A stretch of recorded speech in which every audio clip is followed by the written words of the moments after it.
දම් සිහනද නමස්කාර වේවා බුදුරුවනට සමදා බුදු හිමි සරණ යමි. නමස්කාර වේවා ධම්රුවනට සමදා සදහම් සරණ යමි. නමස්කාර වේවා සංඝරුවනට සමදා මහා සංඝ සරණ යමි. නමස්කාර වේවා තුනුරුවනට සමදා තිසරණ සරණ යමි. සාදු සාදු. පින්වත්නි, අපි බුදුරජාණන් වහන්සේව සරණ ගියා. එතකොට මේ සරණ ගිය බුදුරජාණන් වහන්සේ ගැන අපිට හරි අවබෝධයක් නොතිබුණොත්, ඒ කියන්නේ උන්වහන්සේ කෙරෙහි අපේ කරුණු සහිත වූ පැහැදීමක් නොතිබුණොත්, අපේ ජීවිතේ අපිට අඩුපාඩු සිදු වෙච්ච වෙලාවට ඒ අඩුපාඩු වලින් Tamanටම නැගිටින්න හැකියාවක් ඇති වෙන්නේ නැහැ. එතකොට අපේ වචනයෙන් වෙන වැරදීමකට වචනයෙන් අපිට වරදින්න බැරිද? සිතෙන් අකුසල් හට ගන්න බැරිද? කයෙන් උනත් අකුසල් හට ගන්න බැරිද? ඒ බඳු අවස්ථාවක අපිට මඟ පෙන්වන්නේ ඒ බුදුරජාණන් වහන්සේ අවබෝධයෙන්ම දේශනා කරපු ධර්මයයි. එතකොට මේ උන්වහන්සේගේ අවබෝධය මොන වගේ පැතිවලට විහිදිච්ච එකක්ද, මොන වගේ එකක්ද කියලා අපි තේරුම් අරගෙන සිටීම අපිට බොහොම උපකාරී වෙන එකක්. මොකද උන්වහන්සේ සම්බුද්ධත්වයට පත් වුණාම, ඒ කියන්නේ උන්වහන්සේ ගුරු උපදේශ නැතුව, බාහිර කෙනෙකුගේ උදව්වක් උපකාරයක් සහායක් නැතුව තමන්ගේ හිතේ තියෙන සියලුම අකුසල් ප්‍රහාණය වෙලා යන ආකාරයට ආර්ය අෂ්ටාංගික මාර්ගය දියුණු කරගත්තා කියලා කියන්නේ මේ ලෝකෙ සිද්ධ වෙච්ච ඊටාම පුදුම සාගත දෙයක්.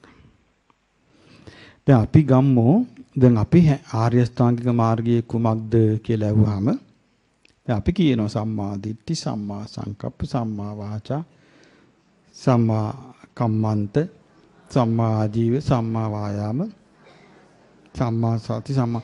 නමුත් ඒ කිසිම දෙයක් දන්නේ නැති කෙනෙක්, ඒක අහපු නැති කෙනෙක්, පොතක්වත් නැතුව, කියලා දෙන්න කෙනෙකුත් නැතුව, හිතෙන්ම ගලප මේවා කොටස් හටකල බෙදාගෙන මේක තමයි සම්මා දිට්ඨිය, මේක තමයි සම්මා සංකල්පේ, මේක තමයි සම්මා වාචා, මේ තමයි සම්මා කම්මන්ත කියලා මේවා කොටස් වලට බෙදාගෙන ඒවා පුරුදු කරන්න තනියම මේක කරන්න පුළුවන්, හිතන්න පුළුවන් දෙයක්ද? බාහිර කෙනෙකුට හිතන්න බැරි එකක්. මේක ලෝකෙ හිතන්න පුළුවන් නම් තනියම ඊට කලිනුත් කවුරු හරි තනියම කරගන්න පුළුවන් වෙන්න ඕනේ කාටවත්. එහෙම මේ යුගයේ කවුරුවත්ම හිටියේ නැහැ. එතකොට බුද්ධ කාලේ දැන් බුදුරජාන් වහන්සේ සම්මා සම්බුදුයි කියලා ජනයා මැදට ඇවිල්ලා ප්‍රකාශ කළානේ. උන්වහන්සේ දේශනා කළා උන්වහන්සේ සම්බුදුයි, ගුරු උපදේශ රහිතව අවබෝධ කළේ කියලා. ඒ කාලෙම තවත් හිටිය පිරිසක් සම්බුදුයි කියාගත්තු. ඒ කවුද? නිගණ්ඨනාථ පුත්‍ර. සංජය බෙල්ලට්ටි පුත්‍ර, අජිත කේස කම්බල, පකුද කච්චායන, මක්කලි ගෝසාල. මේ වගේ පිරිස් මේ ඒගොල්ලෝ තනියම කියාගෙන ගියා මොකද්ද? අපි සම්මා සම්බුද්ධයි. ඉතින් බුදුරජාණන් වහන්සේගෙන් අහනවා එක්තරා අවස්ථාවක මහා චුන්ද රහතන් වහන්සේ අහන්නේ භාග්‍යවතුන් වහන්සේ සම්මා සම්බුදු නොවන අයත් මොකද මේ සම්මා සම්බුදුයි කියලා තමන් ගැන කියාගන්නේ ඇයි කියලා ඇහුවා. සම්මා සම්බුද්ධ නොවන අයත් සම්මා සම්බුදු කියලා කියාගන්නේ ඇයි කියලා ඇහුවා. දැන් සම්මා සම්බුද්ධ කියන වචනේ සමාජය තුල සම්මා සම්බුදු කෙනෙක් විග්‍රහ නොකරනද සාමාන්‍ය මිනිස්සුන්ට පුළුවන් ද සම්මා සම්බුදු කියන වචනේ තෝරගන්න? බෑ. එතකොට සම්මා සම්බුදු කියලා වචනේ විග්‍රහ කරාට පස්සේ තමයි අනිත් අය හඳුනාගන්නේ මේ තමයි සම්මා සම්බුද්ධ. එතකොට මේ විග්‍රහ කිරීම නිසා සම්මා සම්බුදු නොවන කෙනාව හඳුනගන්න පුළුවන්. සම්මා සම්බුදු කෙනෙක් සම්මා සම්බුද්ධත්වයේ විග්‍රහ කිරීම නිසා සම්මා සම්බුදු නොවන අය හඳුනගන්න පුළුවන්. ඒ වෙලේ චුන්ද මහරහතන් වහන්සේට බුදුරජාණන් වහන්සේ වදාරනවා චුන්දය මහතීකෝ චුන්ද අවිජ්ජා ධාතු මේ අවිද්‍යාව නැමැති ස්වභාවය අති විශාලයි කියනවා. ඔන්න දීපු උත්තරේ.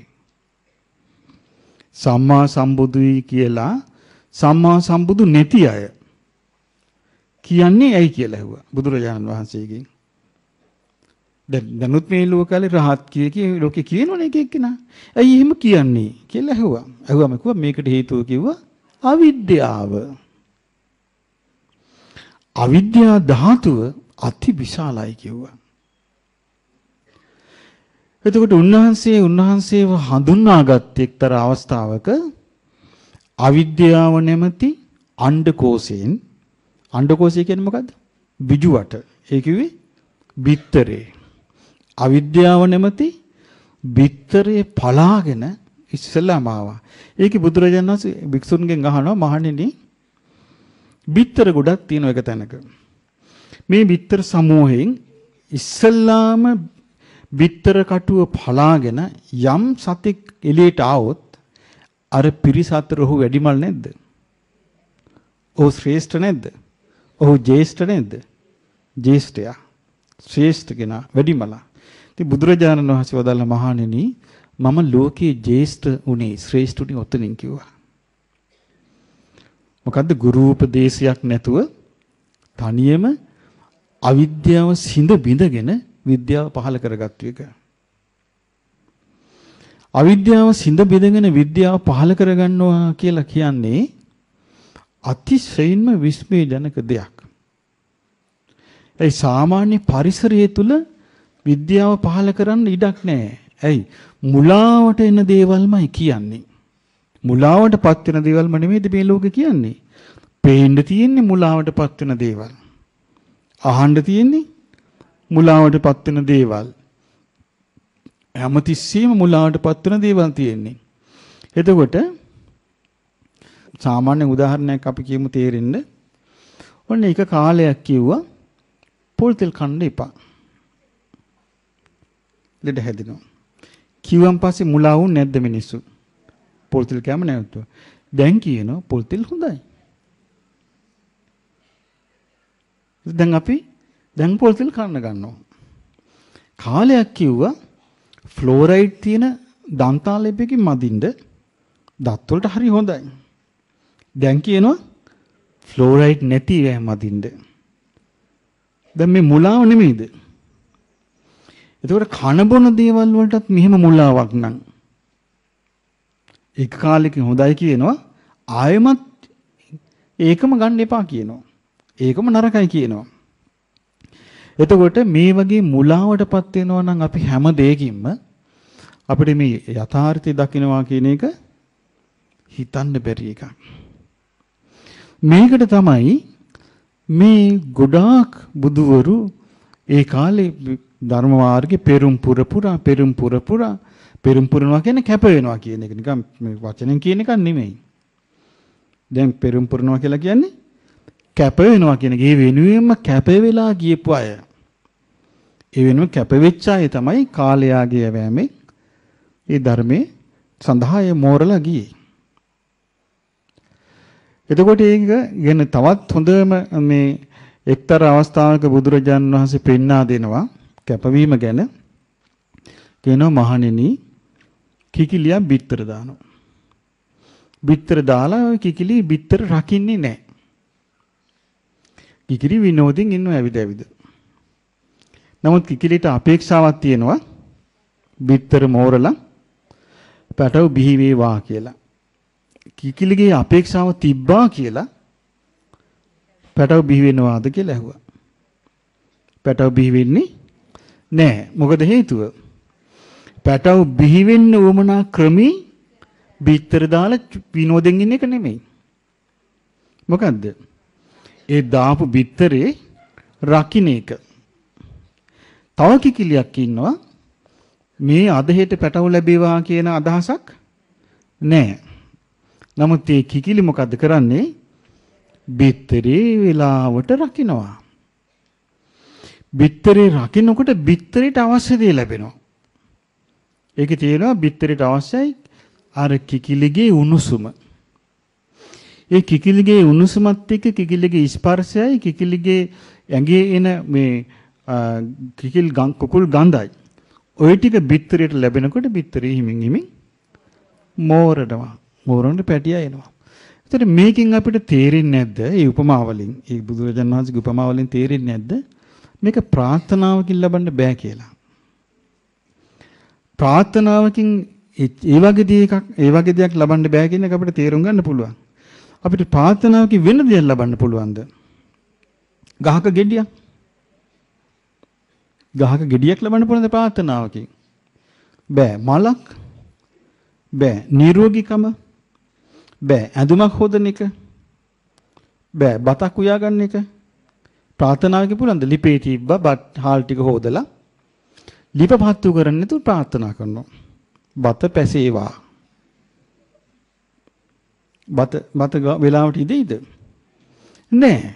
බත ඉදව ගන්න කැමති එක්කෙනා මොකද්ද කරන්නේ? ඒ බත ඉදෙන්න උවමනා දේවල් ටික එයා නිස්සද්දව කරන්න ඕනේ. රටටම අඬ බෙර ගහලා ඔන්න බලන්න මං අද බතක් උයනවා. කියලා අලුත් මුට්ටියකුත් ගෙනල්ලා ලිපත් හදලා හාලුත් ගරලා තියලා හැමෝටම කී විනෝදෙන් ඉන්නවා. දැන් බත ඉදෙයි මං ඔක්කොම ලෑස්ති කරලා තියෙනවා. හැබැයි ගින්දර දැම්මේ නැහැ. බත ඉදෙයිද? ආන්නේ වගේ අපිට කවදාවත් මේ ಗುಣධර්ම කියන ඒවා කටින් කෑ ගහලා ගන්න බෑ. ඒවා ගන්න දැන් බලන්න බුදුරජාණන් වහන්සේ ධර්ම දේශනා කළේ මොන විදියටද කියලා අපිට තේරුම් ගන්න පුළුවන්. උන්වහන්සේට ලැබුණා දැන් උන්වහන්සේ සම්බුද්ධත්වයට පත් වෙලා උන්වහන්සේ ධර්මයේ දේශනා කරන්න ඉස්සල්ලාම පසුබට වුණානේ. ඔබ දන්නා උන්වහන්සේ පසුබට වුණා ධර්ම දේශනා කිරීම. පසුබට වෙන්න හේතුව මොකෝ? උන්වහන්සේ රාජායතනයේ අජපාල නුගරක ළඟට ඇවිල්ලා එතනින් තමයි උන්වහන්සේ කල්පනා කළේ මේ මම මේ අවබෝධ කරගත්තු ධර්මයේ බොහොම සියුම් ගැඹුරුයි. නමුත් මේ ධර්මයේ මේ තෘෂ්ණාවේ බැසගත්තු තෘෂ්ණාවෙන්ම සතුටු වෙී ඉන්න මේ මිනිසුන්ට මේ ධර්මය අවබෝධ කරගන්න පුළුවන් වේවිද? මම මේ ධර්මයේ කියන්න ගියොත් මට වෙහෙසක් වේවිද? මිනිස්සු අවබෝධ කරගන්න එකක් නැද්ද? එතකොට මේ ලෝකේ මනුස්ස ලෝකේ මේක දන්නේ නැති වුණාට බලාගෙන හිටිය වෙන ලෝකික. ඒ කොහේද? ඔව් දෙවියන් බඹුන් බලාගෙන හිටියා. මේ බුදුරජාණන් වහන්සේ සම්බුද්ධත්වයට පත් වෙලා ඒ සම්බුද්ධත්වයට පත් වෙන එකත් උන්වහන්සේලා ඔක්කොම ද මිනිස් ලෝකෙ මිනිස්සු දන්නේ. මේ බුදු කෙනෙක් පහළ වුණා කියලා මිනිස්සු දන්නේ. ඒතර ඒක දන්නේ දෙවියෝ දන්නවා, බ්‍රහ්ම රාජයෝ දන්නවා. නමුත් ඒගොල්ලෝ දැන් බලාපොරොත්තුෙන් ඉන්නවා ධර්ම දේශනා කරනකම්. නමුත් උන්වහන්සේ සූදානම් නැහැ. එතකොට සහම්පති බ්‍රහ්ම රාජයා පෙර ආත්මේ භික්ෂුවක්. කලින් බුද්ධ ශාසනයේ සහක කියන භික්ෂුව. සහක කියන අනාගාමී භික්ෂුව තමයි බඹලව උපන්නේ සහම්පති බ්‍රහ්ම රාජයා වෙලා. දේශනාවේ තියෙනවා. ඒතර මේක නොදන්නා හිතන මේක Hindu සංකල්පයක් රින් ගෙවුවා කියලා. මේ බ්‍රහ්ම රාජී සම්බන්ධ කළා. අහපු නැති අය ධර්මයේ හොඳට කියවපු නැති අය බාගෙට කියවපු අය හිතන්න පුළුවන් මේ මොකටද මේ ධර්ම දේශනා කරන මේ බ්‍රහ්මීක් මැදිහත් කරගත්තේ මේකට කියලා. නෑ සහක කියන භික්ෂුවේ සහම්පති කියලා උපන්නේ. ඉතින් මේ සහම්පති බ්‍රහ්ම රාජය ඇවිල්ලා කියනවා අනේ මේ ලෝකේ නැසී ආවි. ලෝකේ වෙනසී ආවි. ඇයි බුදුරජාණන් වහන්සේට මේ ධර්ම දේශනා කරන්න හිත නෙමෙන්නේ කියලා සාම්පති බ්‍රහ්ම රාජය ඇවිදින් ආරාධනා කරනවා. ආරාධනා කළා කියනවා අනේ ස්වාමීනි භාග්‍යවතුන් වහන්සේ මේ මගධ ජනපදයේ අපිරිසිදු කෙලෙස් සහිත අය තමයි මෙතෙක්කල් ධර්මයේ කිව්වේ. ඒ නිසා බෝහන්සේ මේ ප්‍රඥාවෙන් කළ ප්‍රාසාදයට නැගලා මේ දුක්ඛිත ලෝක සත්වයා දෙස බලන්න. ශෝක නැති මොනිදානනි මේ ශෝකී ප්‍රජාව දෙස බලන්න. ණය නැත්තානෙනි ගල් කරුවානෙනි මහ වීරයානෙනි නැගී සිටිනු මැනව. මේ ලෝකයාට ධර්මයේ දේශනා කිරීම පිණිස හැසිරෙනු මැනව. මේ ලෝකයේ ධර්මය අවබෝධ කරන්නෝ පහළවන්නාහුය කියලා කිව්වා. ඉතින් බුදුරජාණන් වහන්සේ එහෙම බැලුවා. ඒකට උන්වහන්සේට මේ ධර්මය ඒ බල්ලා උන්වහන්සේ තීරණය කළා දැන් ධර්මයේ දේශනා කරන්න ඕනේ කියලා විස්තර තියෙනවා. ඊට පස්සේ උන්වහන්සේ ධර්මයේ දේශනා කරන්න පෙළඹුණා.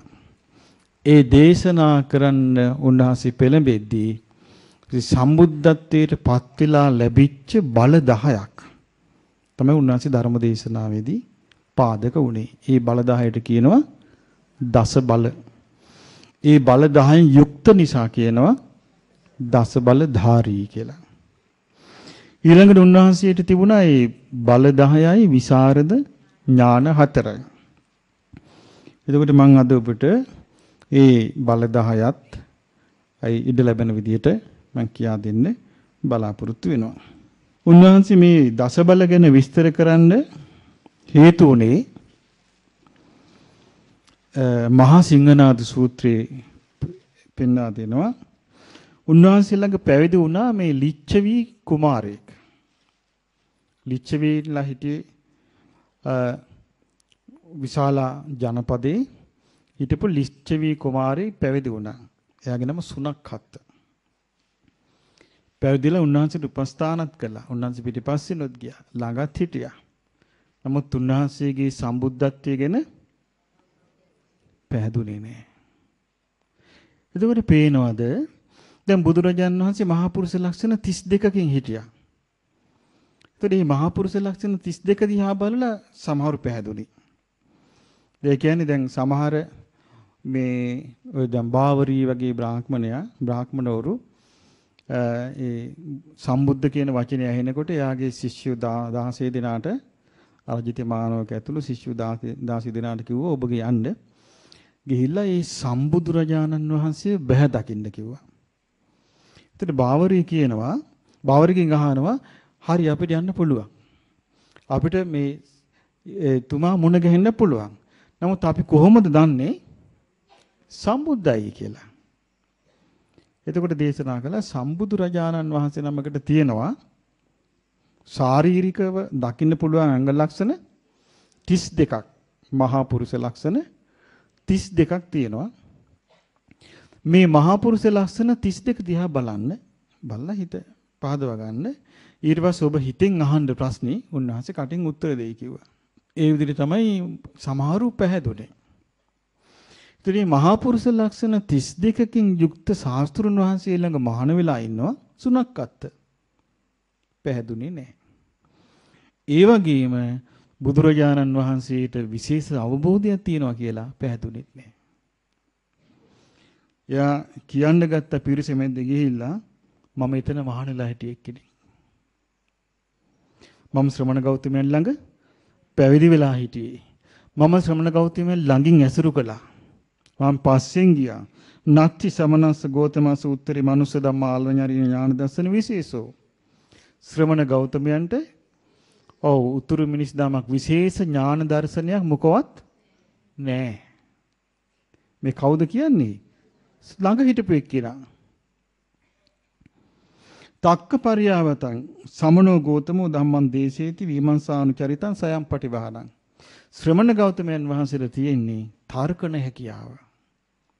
ප්‍රතිභාණය විමර්ශනේ ඒකින් තමයි වේ කියන්නේ.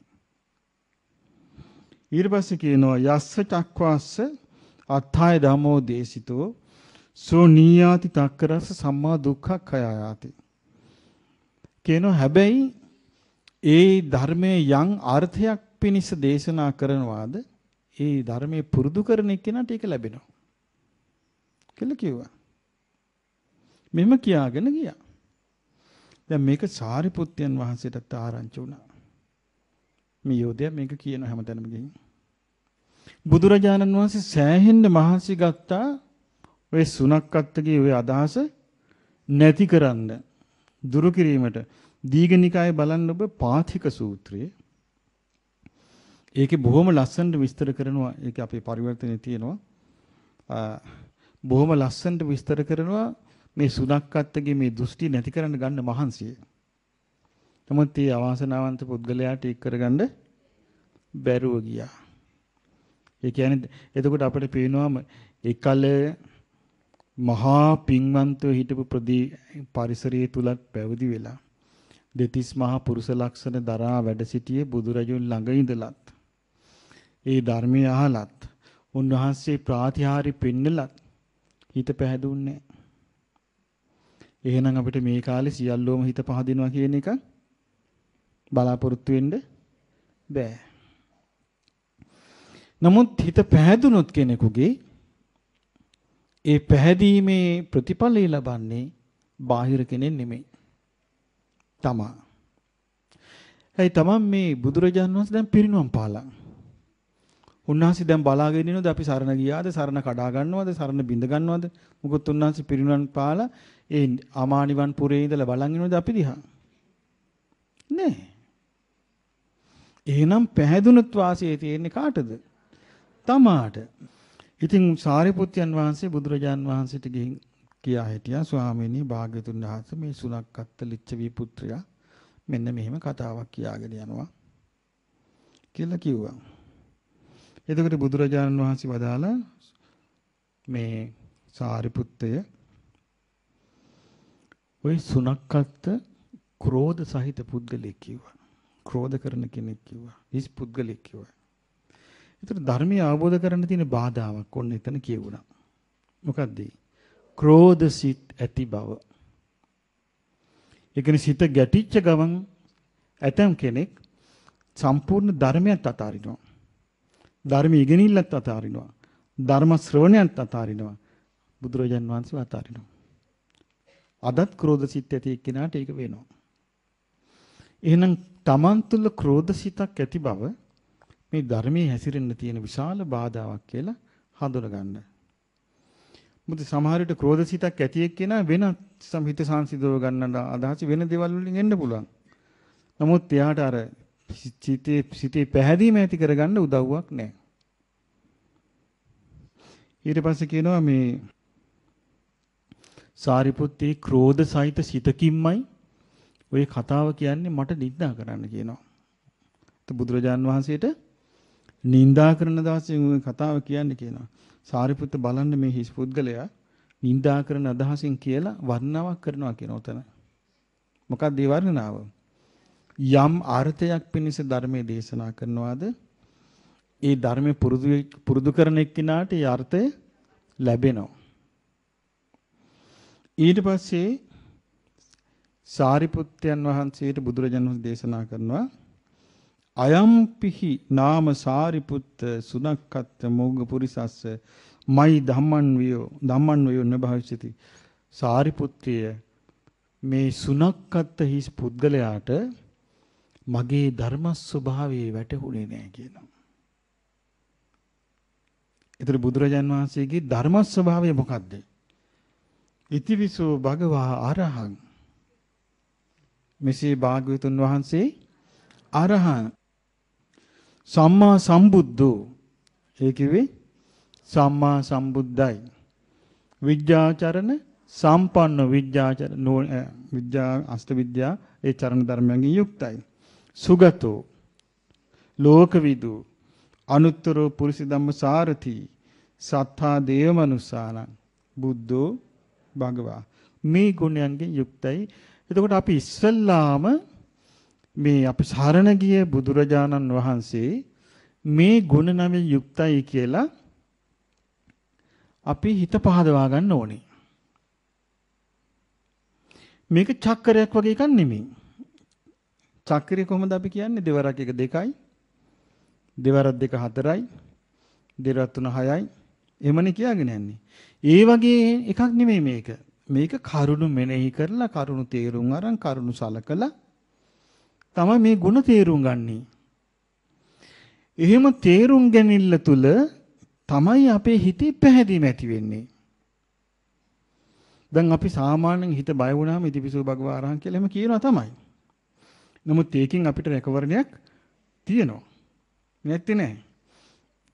නමුත් අපිට අකුසල් දුරු කරන්න නම් කුසල් වඩන්න නම් අපේ හිතේ අපේ සිතකය වචනේ ඍජු කරගන්න නම් මොකද අපේ හිතේ සිතකය වචනේ ස්වභාවය ඍජු වෙන ගතියද වක්‍ර වෙන ගතියද? වක්‍ර වෙන ගතියක් මේ හිතකය වචනේ තියෙනවා. මේ හිතකය වචනේ ඍජු කරගන්න එක තමයි මේ ධර්මයෙන් කරන්නේ. ඒතකොට හිතකය වචනේ ඍජු වෙන්න නම් යාන්ට තියෙන්න ඕනේ මේ අර ලාභ පාඩු දෙකම සමසේ පිළිගන්න හැකියාවක්. එහෙම නැතුව සිතකය වචනේ ඍජු වෙන්නේ නැහැ. ඒ සමහරවිට ලාභයේ උදිසා වංචනික වෙනවනේ මිනිස්සයා. ලාභයේ උදිසා වැරදි පිළිපින සද්ද නැතු ඉන්නවනේ. එහෙම වෙන්නේ නැද්ද? වෙනවනේ. සිතකය වචනේ ඍජු කරගන්න මේ ධර්මයෙන් උදව් වෙනවා. ඊට පස්සේ ඒක තමයි අපිට දිගටම උදව් උපකාර වෙන්නේ. ඊට පස්සේ බුදුරජාණන් වහන්සේ විස්තර කරනවා දසකෝ පනිමානි සාරිපුත්ත තථාගතස්ස තථාගත බලානි. සාරිපුත්තය තථාගතයන්ට මේ තථාගත බල 10ක් තියෙනවා.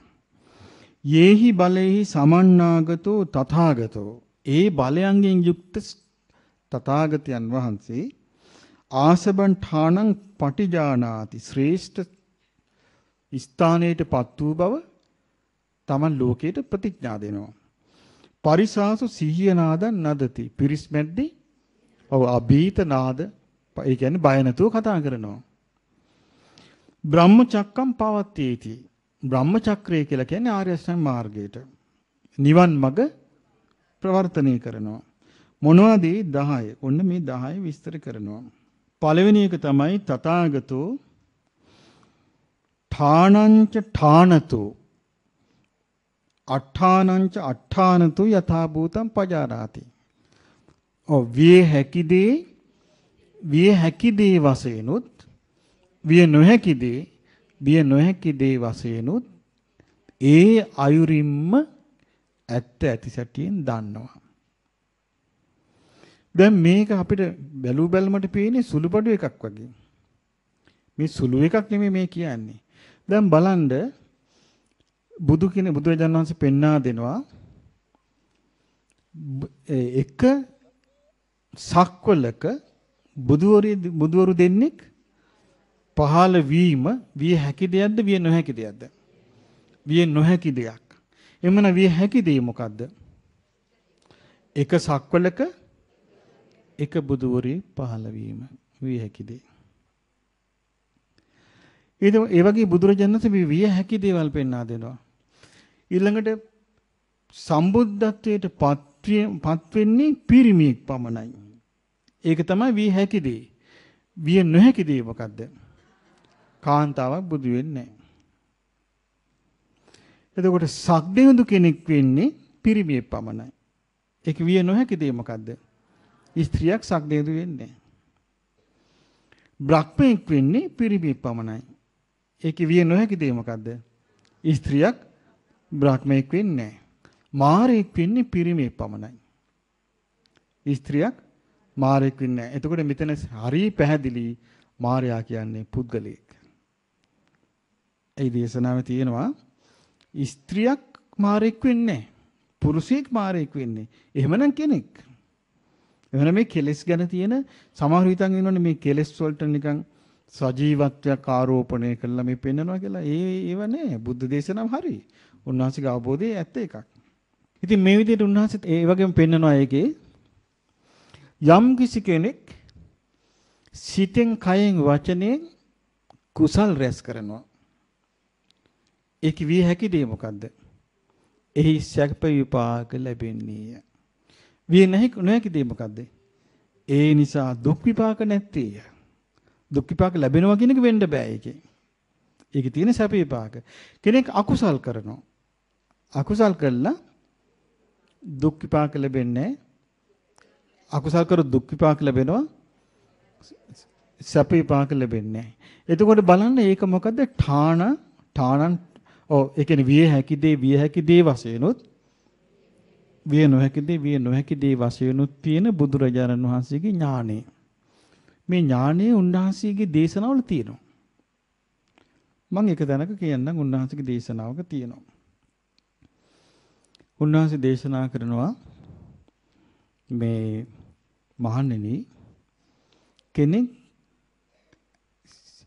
සිතින් කයින් වචනෙන් පව් රැස් කරනවා. පව් රැස් කරාම මේ පව් රැස් කරපු එක්කෙනා ළඟට පිරිස රැස් වෙලා කියනවා අනේ මෙයා මරණින් මතු සුගතියේ උපදීවා. යහපතේ උපදීවා යහපත ලැබේවා කියලා එයාට වඳිනවා ප්‍රාර්ථනා කරනවා. ඇඳිලි බැඳගෙන ප්‍රාර්ථනා කරන බුදුරජාණන් වහන්සේ දේශනා කරන මහණෙනි ප්‍රාර්ථනා කිරීම හේතුවෙන් වන්දනා කිරීම හේතුවෙන් පව් කර කෙනා සුගතියේ නොයයි. එයා සුගතිය යන්නේ නැහැ කියනවා. ඒ යන්නේ කොහේද? දුගතිය. ඒකට උන්වහන්සේ උපමාවක් කියනවා. මොකද්ද? ඔව් ගලක් කෙනෙක් ජලාශයකට ගලක් අතාරිනවා. අතාරලා පිරිස වටේ ඉඳලා ඒ ගලට වැඳගෙන කියනවා අනේ පින්වත් ගල උඩට පැමිණේවා. කවදාවත් උඩට එන්නේ නැහැ. ඒ කියන්නේ ඒක යමක් වෙන්නේ නැත්තම් වෙන්නේ නැමයි. දැක්කද උන්වහන්සේගේ අවබෝධය? ඒ ඨානතෝ අට්ඨානතු යථාභූතං පජානාති කියන ඥානෙයි. ඒ ඥාණයෙන් තමයි උන්වහන්සේ ඒවා දේශනා කරන්නේ. ඊට පස්සේ උන්වහන්සේ දේශනා කරන හොඳට පින් කරන කෙනෙක් ඉන්නවා. මේ පින් කරන එක්කිනා කයින් වචනයෙන් සිතින් කුසල් රැස් කරපු එක්කිනා ළඟට ගිහිල්ලා පිරිස කියනවා අනේ ඔබ දුගතියට ආවා. දුගතියට පැමිණේවා. නිරේ උපදීවා කියලා. ඒ සුගතියට ගියපු එක්කිනා නිරේ උපදිනවද? නිරේ උපදින්නේ නැහැ. එයා එක්ක දෙවියන් අතර, එක්ක මිනිසුන් අතර, එක්ක බඹුන් අතර උපදිනවා. එතකොට බුදුරජාණන් වහන්සේ දේශනා කරනවා ඒ කෙනා මේ වගේ එකක් කියනවා. කලයකට ගිතෙල් දාලා මේ කලේ ජලාශයක ඇතුළට දාලා බිඳිනවා. බින්දහම මොකද වෙන්නේ? කඩ ටික යටට බහිනවා, තෙල් ටික උඩට එනවා. එතකොට පිරිස වට වෙලා කියනවා අනේ මේ තෙල යටට බසීවා. එතකොට කෙනෙකුගේ ප්‍රාර්ථනා කිරීම හේතුවෙන්, ආයාචනාව හේතුවෙන්, වන්දනාව හේතුවෙන් මේ උඩට මතුවෙච්ච තෙල් යටට බස්සන්න පුළුවන්ද? යටට බස්සන්න බෑ. එතකොට මේවා මේ විය හැකි බවට පොඩ්ඩක්වත් ඉඩක් තියනවද? තෙල් ටික ප්‍රාර්ථනා කළා බලාපොරොත්තු තියාගෙන පුළුවන්ද මේක යටට බහී කියලා? කිසිම ඉඩක් නැහැ. ඒවා ස්ථිර උපමා උන්වහන්සේගේ. ඒතර උන්වහන්සේ පෙන්වා දෙන්නේ මේ වගේ මේ ඒවා අපිට පෙන්වා දීපු නිසා මොකද වෙන්නේ? ශ්‍රාවකයන්ට හිතට ගන්න පුළුවන්. එහෙනම් අපි කරන්න ඕනේ කුමක්ද? කුසල් රැස් කිරීම, අකුසල් දුරු කිරීම. අන්න එතකොට ඒක බලන්න දැන් බුදුරජාණන් වහන්සේගේ දේශනාවල උන්වහන්සේගේ දස බලෙන් එක බලයක් ඒකේ මුල් වෙලා නේද උන්වහන්සේගේ දේශනාවට. ඒ තමයි විය හැකි දේ නොවිය හැකි දේ උන්වහන්සේගේ මුල් වෙලා ඒක කරන්නේ. ඒක එතකොට හැම බුද්ධ දේශනාවක මේ ස්ථිර බව අඩමානෙට කරන වචන බුද්ධ දේශනාවල අඩමානෙට වචන නැහැ. ඒ අඩමානට වචන නැත්තේ ඒ උන්වහන්සේගේ තියෙන ඥාන නිසා. උන්වහන්සේ ඒ ඥානයේ පිහිටලා තමයි ධර්මයේ දේශනා කරන්නේ. එතකොට උන්වහන්සේගේ දේශනාවල අඩමානට වචන නැහැ. සම්පූර්ණ තියෙන්නේ. දැන් උන්වහන්සේ නිරේ ගැන විස්තර කරන දේශනා තියෙනවා. ඒක අපිට හම්බ වෙන්නේ ඊළඟ. උන්වහන්සේගේ තව ඥානයක් තියෙනවා. දෙවෙනි ඥානේ අතීත අනාගත වර්තමාන. ඒක අතීතේ. අනාගතය කියන්නේ තව ඉස්සරහට. වර්තමානය කියන්නේ මේ ඉන්න අවස්ථාවේ. කම්ම සමාදාන කරගත්තු කර්ම ඒ කිව්වේ කයින් වේවා වචනෙන් වේවා සිතින් වේවා කරගත්තු කර්ම හේතු වශයෙන් තැන් වශයෙන් විපාක විඳින හැටි ඒ විදියටම දන්නවා. මේක ගැන නම් හරිම පුදුම සහගතයි. මේ කර්ම විපාක ගැන විස්තර කරන විදිය උන්වහන්සේ එක තැනක විස්තර කරනවා. මේ අර කෝකාලික කියන භික්ෂුව කෝකාලික දන්නවනේ කෝකාලික කියන භික්ෂුව වෛර බැඳගත්තනේ. කවුරු ගැනද වෛර බැඳගත්තේ? සාරිපුත්ත මහරහතන් වහන්සේ ගැනත් මහා මොග්ගල්ලාන මහරහතන් වහන්සේ ගැනත් වෛර බැඳගත්තා. වෛර බැඳගෙන නිඳා කළා. මොකද්ද කරපු නිඳාව? ඔව් මේ දෙන්නා ලාමකයි කිව්වා. පවිටුයි කිව්වා. ඔව් ලාමක වූ ආසාවන්ගේ වසඟයට ගිහිල්ලා ඉන්නේ කිව්වා. කියලා කියාගෙන ගියා. ඉතින් බුදුරජාන් වහන්සේ කෝකාලිකව කැඳෙව්වා. කැඳවලා මොකද්ද කිව්වේ? කවදාවත් උක කියන්න එපා. සාරිපුත්ත මොග්ගල්ලාන දෙදෙනා ලාමක නැහැ. පවිටු නැහැ. ලාමක ආසාවන්ගේ වසඟයට ගිහිල්ලා නැහැ. ඒ නිසා උක කියන්න එපා කියලා කිව්වා. සමාව ගන්න කියලා කිව්වා. එතකොට මොකද්ද එයා කිව්වේ? බුදුරජාණන් වහන්සේගෙන් මට සමාව ගන්න පුළුවන්. මං අර දෙන්නගෙන් නම් සමාව ගන්න යන්නේ නැහැ කිව්වා. මහාන් වුණාට පස්සේ ඇති වෙන මාන්නේ ලේසියෙන් නැති කරන්න බැරි බව පේනවා. සාමාන්‍ය මිනිස්සු තියෙනවනේ මාන්නේ ඇති වුණාම අය සමාව ගන්නෙ. ඇයි එහෙම වෙනවනේ අර එක තැනක උනේ මොකද්ද අර දේවදත්ත එකාත්මික අර තාපසෙක් වෙලා අපේ බෝසතාණන් වහන්සේ තාපසෙක් වෙලා මොකද්ද? දේවල කාල දේවලයි තව අනිත් එක නා හිටියා නාරද තාපස. ඉතින් මේ තාපසවරුන්ගෙත් එහෙම වුණානේ. සමාව ගන්න කියද්දි සමාව ගත්තේ නැහැ. එතකොට අර බෝසත් තාපසතුමා ඉර පායන්න නොදී ඉර නවත්තන් ඉන්නවා. ඒ ඉර නවත්තන් ඉන්න හේතුව දැන් අර ඒකට හේතුව මෙහෙමයි. කතාව දන්නව නේද? ඔන්න ඉස්සල්ලා මේ දේවදත්ත පෙර ආත්ම තාපසයා වෙලා ගිහිල්ලා ආගන්තුක ශාලාවකට ගියා. යන ගමන් ශාලාවක නැවතුණා. නැවතුණාම අපේ බෝසතාණන් වහන්සේත් ආවා. ආවට පස්සේ ඇහුවා ඒ අර බලන් හදන මිනිස්සුගෙන් ඇහුවා අද මට මෙහි නවතන් දෙන්න පුළුවන්ද කියලා. වේලාසෙනින් එක්කෙනෙක් ඇවිල්ලා ඉන්නවා. එයාගෙන් අහලා කැමති නම් නවතන් ගන්න කිව්වා. ඊට පස්සේ එයාගෙන් ඇහුවා මේ පින්වත් තාපසය මමත් මේ චාරිකාව යන එක්කෙනෙක් මම නවතන් ගත්තට කමක් නැද්ද කියලා ඇහුවා. ආයෙ උන් ඉන්න ඕනනම් කිව්වා. ඊට පස්සේ මොකද කළේ? දැන් අර බෝසතාණන් වහන්සේ පැත්තකටලා බාඩියේ ඉන්න භාවනා කරගෙන අරයත් ඉන්නවා. ඒ තාපසයා දේවදත්ත තාපසයා මොකද කළේ? මේ ඒ ශාලාවේ දොරටුව ළඟ ඉස්සරහ හරහට නිදාගත්තා. කරවලෙන් ඉතින් යන්නේ. ඉතින් මේ එළියට මුත්‍රා කරන් එළියට යන්න බෝසත් තාපසයන් වහන්සේ යද්දි හිමින් යද්දි මොකද වුනේ? ඔව් මෙයාගේ බෙල්ලට කකුල තියුණා. ඊට සරේ කෑ ගන්න ගත්ත මේ බෙල්ල පාගල මේ මරණ හදනවද කියලා. කෑ ගන්න නෑ එහෙම නෙමෙයි. මට මේ වැරදුමක් වුණේ සමාව වෙන්න කියලා. ඉතින් සමාව ඉල්ලගෙන ගියා. එළියට ගියා. ගිහිල්ලා දැන් ඔන්න ඉතින් දොට්ට පිළට ගිහිල්ලා දැන් ඔන්න එනවා. එනකට කල්පනා කළා මම බොහොම පරිස්සමෙන් යන්න මේ පැත්තෙන් ගිහලා බෙල්ල පෑගුණා. අනිත් පැත්තෙන් යන්න ඕනේ කියලා අර මිනිස්සයා එතකොට දේවදත්ත තාපසයා හිතුවා දැන් ඇවිල්ලා මාගේ බෙල්ල ආයෙත් පාගයි කියලා. එයා අනිත් පැත්ත හැරුණා. දැන් එයා අනිත් පැත්ත හැරිලා ඉන්නවා කකුල් දෙක අර පැත්තට දාලා. එතකොට දැන් අර බෝසත් තාපසයා එනවා. දැන් බෝසත් තාපසයා කල්පනා කළා දැන් මේ පැත්තෙන් බෙල්ල පෑගුණා මට මම මේ පැත්තෙන් පරිස්සමෙන් යන්න ඕනේ කියලා ආයෙ ගියා තිබ්බ කකුලේ බෙල්ලට. හයියෙන් කෑ ගහලා හිතාමතා මගේ බෙල්ල පෑගුවා නේද? ආන්න අසත්පුරුෂයා. දැක්කද අසත්පුරුෂයා? ඔබ කවදාවත් අසත්පුරුෂයෙක් වෙන්න එපා. අසත්පුරුෂයා ප්‍රශ්නේ වෙනකම් බලන් ඉන්නවා පිඹින්න පෙනී කොල්ල. කිව්වා මේ දැක්කනේ මං කලින් මාව බෙල්ල පා ගන්න හැදුවා මං යන්තම් බෙල්ල මේ පැත්තට පැන්න දැන් ආයෙ පාගනවා කියලා. එයත් බල සම්පන්න කෙනෙක් කිව්වා හරි. හෙට උදේ ඉර පාන්න ඉස්සෙල්ලා නුඹේ හිස හත් කඩකට පැලෙන්න ඕනේ කියලා ශාප කළා. බෝසත් තාපසතුමා ඇතුළට ගියා. ගිහිල්ලා නිස්සද්දව කල්පනා කරනවා. දැන් මෙයා ශාපයක් කළා. මේ ශාපය කොයි විදිහටද වැඩ කරන්නේ? දැන් බලන්න බෝසත් කාලෙත් ඥානි. තාපස් ඒ ශාපය කොයි විදිහට වැඩ කරන්න බැලුවම් පස්සේ කිව්වා මම නිවැරදි. මගේ ඇති වැරද්දක් නැහැ. හිස හත් කඩකට පැලෙන්නේ මෙයාගේ. දැන් බලන්න ප්‍රාර්ථනා කළේ කාගේ හිස කැඩෙන්න කියලාද? බෝසතන් වහන්සේගේ හිස සත් කඩකට පැලෙන්න කියලායි ප්‍රාර්ථනා කළා ශාපි කළේ. නමුත් දැන් කැඩෙන්න නියම වෙලා තියෙන කාගේද? ඒ කරපු එක්කෙනාගේ. දැන් බලන්න එතකොට මොකද්ද මේකෙන් පේන්නේ? මේ ලෝක ධර්මයක් තියෙනවා අපිට පාලනය කරන්න බැරි. ලෝක ස්වභාවය වැඩ කරන්නේ අපිට ඕන හැටියට නෙමෙයි. එතන සිදුවෙන්න ඕන විදියටයි ලෝක ධර්මය වැඩ කරන්නේ.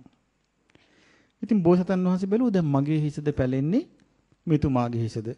බැලුවම පැලෙන්නේ කාගේද? අර දේවදත්ත තාපසයාගේ හිත තමයි පැලෙන්නේ. දැන් ඔන්න ඉර පායන්නේ. දැන් බෝසතන් වහන්සේ ඉර පායන්නේක වළක්කගෙන ඉන්නවා. රජුරුව කල්පනා කළා සේනා මිනිස්සු ගිහිල්ලා රජුරුවන්ට පැමිණිලි කරනවා ඉර පායන්නේ නැහැ කියලා. රජුරුව එහෙනම් මොකක් හරි ප්‍රශ්නයක් මොකක්ද මේකේ නුඹලාට තියෙන සැකය මොකද්ද කියලා අහුවා. සැකේ තමයි කිව්වා තාපසවරු දෙන්නෙක් ඇවිල්ලා ඔය ඉන්නවා ඊයේ ආවා උන්දලාගේ වැඩද දන්නේ නැහැ කිව්වා. ඊට පස්සේ රජුරුව ගිහිල්ලා තාපසවරු හම්බෙලා කිව්වා තාපසතුමනි මේ ඉර පායන්නේ නැහැ මොකද්ද මේ කියලා කිව්වා. එතකොට මේ දැන් බෝසත්තුමා නිස්සද්දව ඉන්නවා. අර ඉස්සරහට පැනලා කිව්වා මෙහෙමයි මෙයා මගේ බෙල්ල පෑගුවා එකපාරක්. ඊට පස්සේ මෙයා මං ඒක වැලක්වුව සමාව දුන්නා ආයෙත් පෑගුවා. ඊට පස්සේ මම මෙයාගේ හිස සත් කඩකට පැලෙන්න කියලා කිව්වා. ඒක නිසා මොකක් හරි දන්නේ නැහැ කිව්වා. ඊට පස්සේ අර බෝසතාණන් වහන්සේගෙන් ඇහුවාම කිව්වා මෙන්න මෙහෙම සිද්ධියක් වුණා. හිස ඉර නැග්ගොත් මෙයාගේ හිස හත් කඩකට පැලෙනවා. ඊට පස්සේ ඇහුවා මේක වළක්වන්න මොකද්ද කරන්න කියන්නේ? සමාව ගත්තත් පුළුවන් කිව්වා. ඉතින් බෝසතාණන් වහන්සේට අර බෝසත් තාපසයාගෙන් සමාව ගන්න කියලා දැන් රජුරුව ගිහිල්ලා පින්සින් දිනනවා. අර තාපසතුමාට. නෑ සමාව ගන්න නෑ. දැක්කද? සමාව ගන්න නෑ. රජුරුව සේවකයන්ට කිව්වා අල්ලගනින් කිව්වා මේ අද්දකින් ඇදගෙන වරින් කිව්වා මෙතෙන්ට. උලාපම් මේ හොම්බ බිම කිව්වා. දැන් සමාව ගන්න කිව්වා. ගත්තා. බෝසතාණන් වහන්සේ කිව්වා හා දැන් ඉතින් මේ විදිහට මම සමාව දුන්නා. එයා ගත්තේ නෑ දැන්. අර බලේ වෙන කෙනෙක් තමයි සමාව ගෙන්නෙව්වේ. ඊට පස්සේ බෝසතාණන් වහන්සේ කිව්වා එහෙමනම් දැන් මෙයාට වතුරේ බහින්න කියන්න. වතුරේ බහැලා වතුර උඩ මැටි ගුලියක් තියන්න මෙයාගේ ඔළුවේ ගාන. ඔළුවේ සයිස් එකට මැටි ගුලියක් හදලා තියන්න වතුර මෙයාගේ ඔළුව උඩ. මම හිර අතාරිනකටම මෙයාට දියාට ගෙලෙන්න කියන්නේ. එතකොට මේ මැටි ගුලිය පැලේ කියලා. ඉතින් බෝසතාණන් වහන්සේ හිර අතාරිය චිත්ත බලෙන් හිර අතාරියා. අතාරිනක අර ගොල්ලියේ මැටි ගුලිය පිපිරුවා මෙයා ගොඩ වුණා. ඒ සමාව ගත්තේ නැහැ. බලන්න මේ හිතේ තියෙන දරදඬු කොම. දැන් මේ වගේ දරදඬු බවක් හිතක තිබේද නැද්ද? කියන්නේ ඈ තියෙනවා. මේ දරදඬු බව නැති මොලොක් බවක් ධර්මයෙන් හදනවා. ධර්මයට විතරයි මේ සිත මෘදු කරන්න පුළුවන්.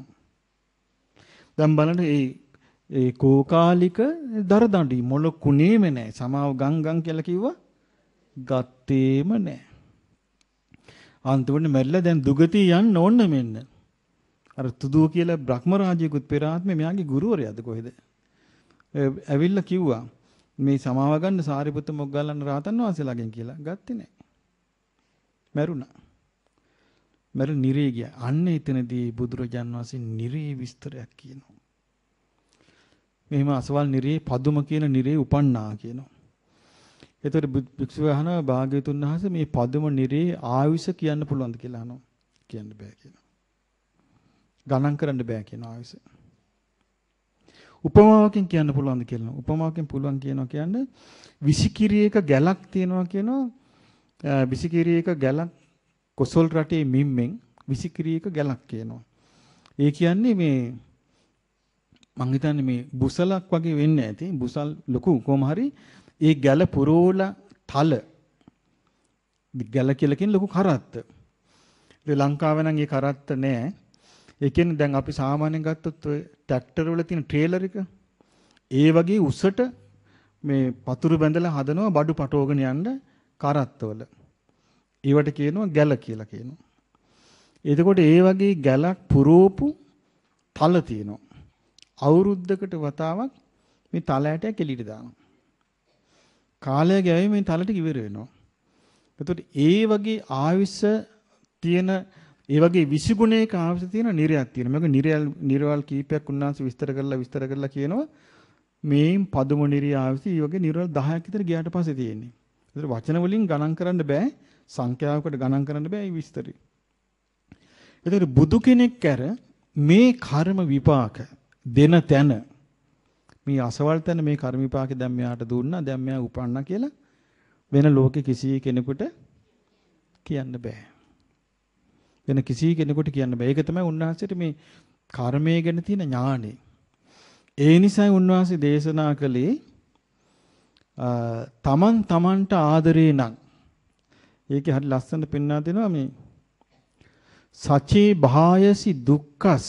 ඉතින් දුකට බය නම් සචේවෝ දුක්ඛමප්පියං දුකට කැමති නැත්නම් අප්පිරිය නම් දුකට මාකත්ථ පාපවකං කම්මං පව්කම් කරන්න එපා කියනවා. ආවීවා යදිවා රහෝ එලිපිටවත් රහසේවත් පව් කරන්න එපා කියනවා. එතකොට උන්වහන්සේ මේ කර්මය ගැන මේ උන්වහන්සේගේ තිබිච්ච ඥාණය අතීත කර්මය ගැන අනාගතේ ගැන උන්වහන්සේට කොච්චර ඥානයක්ද බලන්න. අනාගතේ අපි පිරිහින විදිය ගැන දේශනා කරපේක දවස ගානේ ඇත්ත ඔප්පු වෙනව නේද? දැන් පිරිහි යනවා. දැන් අපි බලාපොරොත්තු දැන් අපි කියමු බලන්න අපේ බලාපොරොත්තු පිරිහීමද දියුණුවද? බලාපොරොත්තු වෙන ආධ්‍යාත්මික දියුණුවන් ශාසනීය බබලන කාලයක් එයි ශාසනීය දියුණුවේ කික අපි කියනවා. හරි දැන් ගොඩනැගිලි වලින් නම් දියුණුව තමයි. ගොඩනැගිලි වලින් දියුණුවයි. ගතිගුණ වලින් ගතිගුණ වේගෙන් පරිහානියටපත් වෙගෙන යනවා. එහෙනම් ඉෂ්ට වෙලා තියෙන්නේ බුද්ධ වචනේනේ. දැන් ගතිගුණත් දියුණු වෙගෙන යනවා නම් සීලවන්ත බවක් දියුණු වෙනවා නම් වහවහ සමාධියත් වැඩෙනවා නම් වහවහ ප්‍රඥාවත් වැඩෙනවා නම් අන්න අපිට බලාපොරොත්තුවක් තියන්න පුළුවන් මොකද්ද? දියුණු වෙගෙන එනවා. හැමෝම දියුණු වෙගෙන එනවා කියලා එහෙම පේනවද? එහෙම නෑනේ. මේ හොඳට හිටපු ගමන් පේන මේ බද්ධ වෛර බැඳගෙන යනවා. එතකොට අපිට පේනවනේ එහෙම විශේෂ දියුණුවක් වෙන්නේ නෑ කියලා. එතකොට අපිට පේන්නේ මොකද්ද? එතකොට ඔප්පු වෙන්නේ මොකද්ද? අනාගතය ගැන බුදුරජාණන් වහන්සේ වදාළ දේශනාවයි.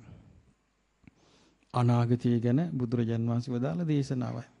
එතකොට අනාගත ඥානයක පිහිටලා තමයි අනාගතයේ පිළිබඳ අතීතයේ පිළිබඳ අනාගතයේ පිළිබඳ වර්තමානයේ ගැන කර්මය විපාක දෙන ආකාරය තැන් වශයෙන් හේතු වශයෙන් ඒ අයුරින්ම උන්වහන්සේ දන්නවා. ඒ දැනගෙන තමයි උන්වහන්සේ දේශනා කළේ. එතකොට උන්වහන්සේ නිරය ගැන දේශනා කළේ උන්වහන්සේ. නිරය ගැන ගොඩාක් විස්තර දේශනා කළා. එක තැනක දේශනා කළා මහණෙනි ඔබට පුදුම ලාභයක් කියනවා මේ ලැබුණේ. නිරයක් තියෙනවා කියනවා ච පස්සායතනික කියලා. ඒ නිරේ ඇහින් දැක්කොත් යමක් කනට ඇහුනොත් නාසයට දැනුනොත් දිවට ආග්‍රහණය වුණොත් කයට පහසක් දැනුනොත් හිතට හිතුනොත් ඒක පීඩාවක්මයි කිව්වා. වේදනාවක්මයි කිව්වා. සිත සනසන දිය පේන තික් මානෙක නැහැ කිව්වා. ඔබ ඒකෙන් බේරිලා කිව්වා ඉන්නේ. තියනවා කිව්වා ඒ වගේම ච පස්සායතනික ස්වර්ගයක්. ඇහැට පේන කනට ඇහෙන නාසයට දැනෙන දිවට දැනෙන කයට දැනෙන හිතට හිතෙන හැම එකක්ම මිහිරි කිව්වා. ඔබ ඒකෙනුත් බේරුණා කිව්වා. හැම එකක්ම මිහිරි නම් එතන තියෙන මුලා වෙන්නමයි නේද? අද අපිට මේ දෙකම තියෙන නිසා නේද මේක විග්‍රහ කරගන්න පුළුවන්. මේ මනුස්ස ලෝකේ. ඒතර මේ විග්‍රහ කරගන්න පුළුවන් தත්වයක් අපිට මේ තියෙනවා කියලා එදා බුදුරජාණන් වහන්සේ භික්ෂූන්ට දේශනා කළා.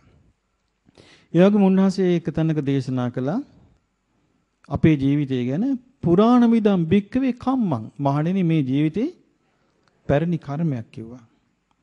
අபிසංකතං චේතනාවෙන් රැස් කරපු එකක් කිව්වා. විශේෂයෙන් සකස් කරපු එකක් කිව්වා. අபிසංචේතිතං චේතනාවෙන් රැස් කරපු එකක් කිව්වා. සකස් කරපු එකක් කිව්වා. වේදනීයං දට්ඨබ්බං. ඔව් විඳව තමයි මේක දකින්න තියෙන්නේ. දැන් බලන්න ඉස්සෙල්ලා මේ පරණ කර්මයක් නිසා නේද අපි විඳවන්නේ. මේ ජීවිතේ විඳවීමක් නැද්ද? විඳවීමක් තියෙනවා. විඳවීමක් තිබ්බට මේක අපිට මේකෙන් මිදෙන්නත් කැමතියි. මොකද මිදෙන්න පුළුවන්ද? මිදෙන්න කැමති වුණාට මිදෙන්න ධර්ම මාර්ගයේ දියුණු කළා පින් රැස් කළා මිසක් මෙන්න මිදෙන්න ක්‍රමයක් නැහැ. මැරිලා මිදෙන්න බෑ. එහෙම මැරිලා මිදෙන්න පුළුවන් නම් හරි පහසුනේ මේ වැඩේ. එහෙම මිදෙන්න බෑ.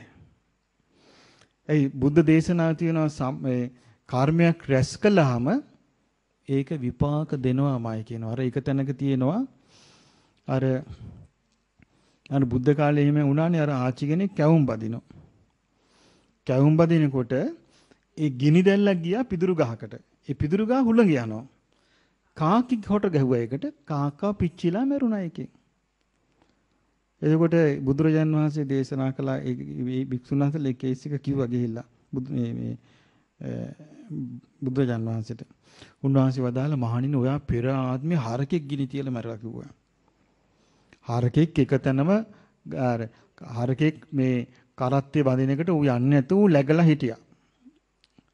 ඉතින් මේ මිනිස්සු හරකට ගැහුවා ඒ හරක යන්නේ. දෙන්නම් ඔබට උගන්වන්නම් පාඩමක් කියලා මොකද කළේ? පිදුරු ගොඩක් ගෙනලා හරක ඇඟේ ගිනි තියලා ගියා යන්න. හරක මැරුණා. උපුණුපන් ආත්මේ පිච්චිලා මැරෙනවා. ඒ මිනිස්සයාගේ ඔය කපුට වෙලා ආවේ. කපුට වෙලා ඇවිල්ලා පිච්චිලා මැරුණා. ඇයි ඒකාත්මකේ වගේ එක කාන්තාවක් හිටියා. මේ කාන්තාවට මෙයාගේ ස්වාමියා හරි ආදරෙන් හිටියා. ස්වාමියා මැරුණා. මැරිලා මේ ගෙදර බල්ලා වුණා. දැන් බල්ලා වෙලද මේ කාන්තාවත් මේ බලු පැටියට ආදරේ. දැන් මේ බලු පැටියා යන්නේන තැන මෙයාගේ පස්සෙන් එනවා. එනකට ගමේ කොල්ලෝ මොකද කළේ? දාන්න යනකටත් මේ බල්ලා පස්සෙන් එන්නේ. දර කඩන්න යනකටත් පස්සෙන් එනවා. මැල්ලුම් කඩන්න යනකටත් පස්සෙන් එනවා.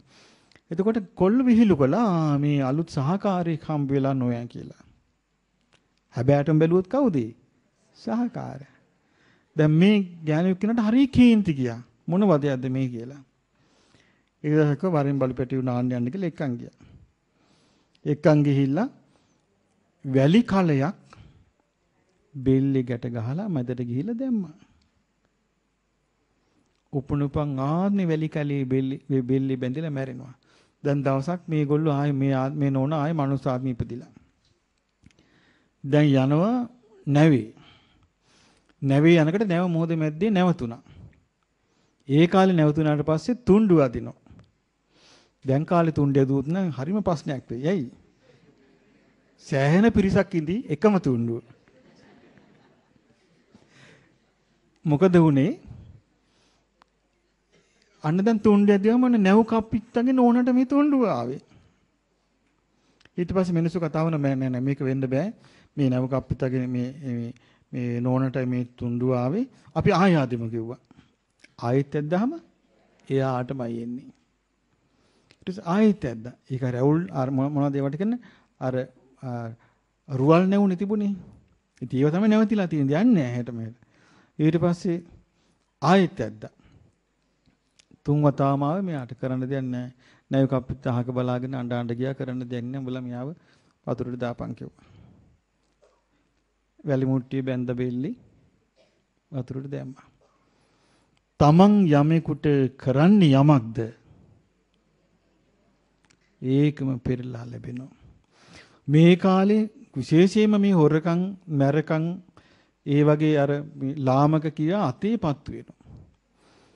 මේ ළඟදී එක අම්මා කෙනෙක් බලල් පැටවු ටිකක් අරන් ගිහිල්ලා පෙට්ටියක දාලා පන්සල අයිනේ තියලා කලබලෙන් මඩ පිට බල්ලා පන්සල අයිනේ තියද්දි යමගේ හැටි දිවිච්ච ඩෙන්ටි කාඩ් එක අර පෙට්ටිය වැටුණා.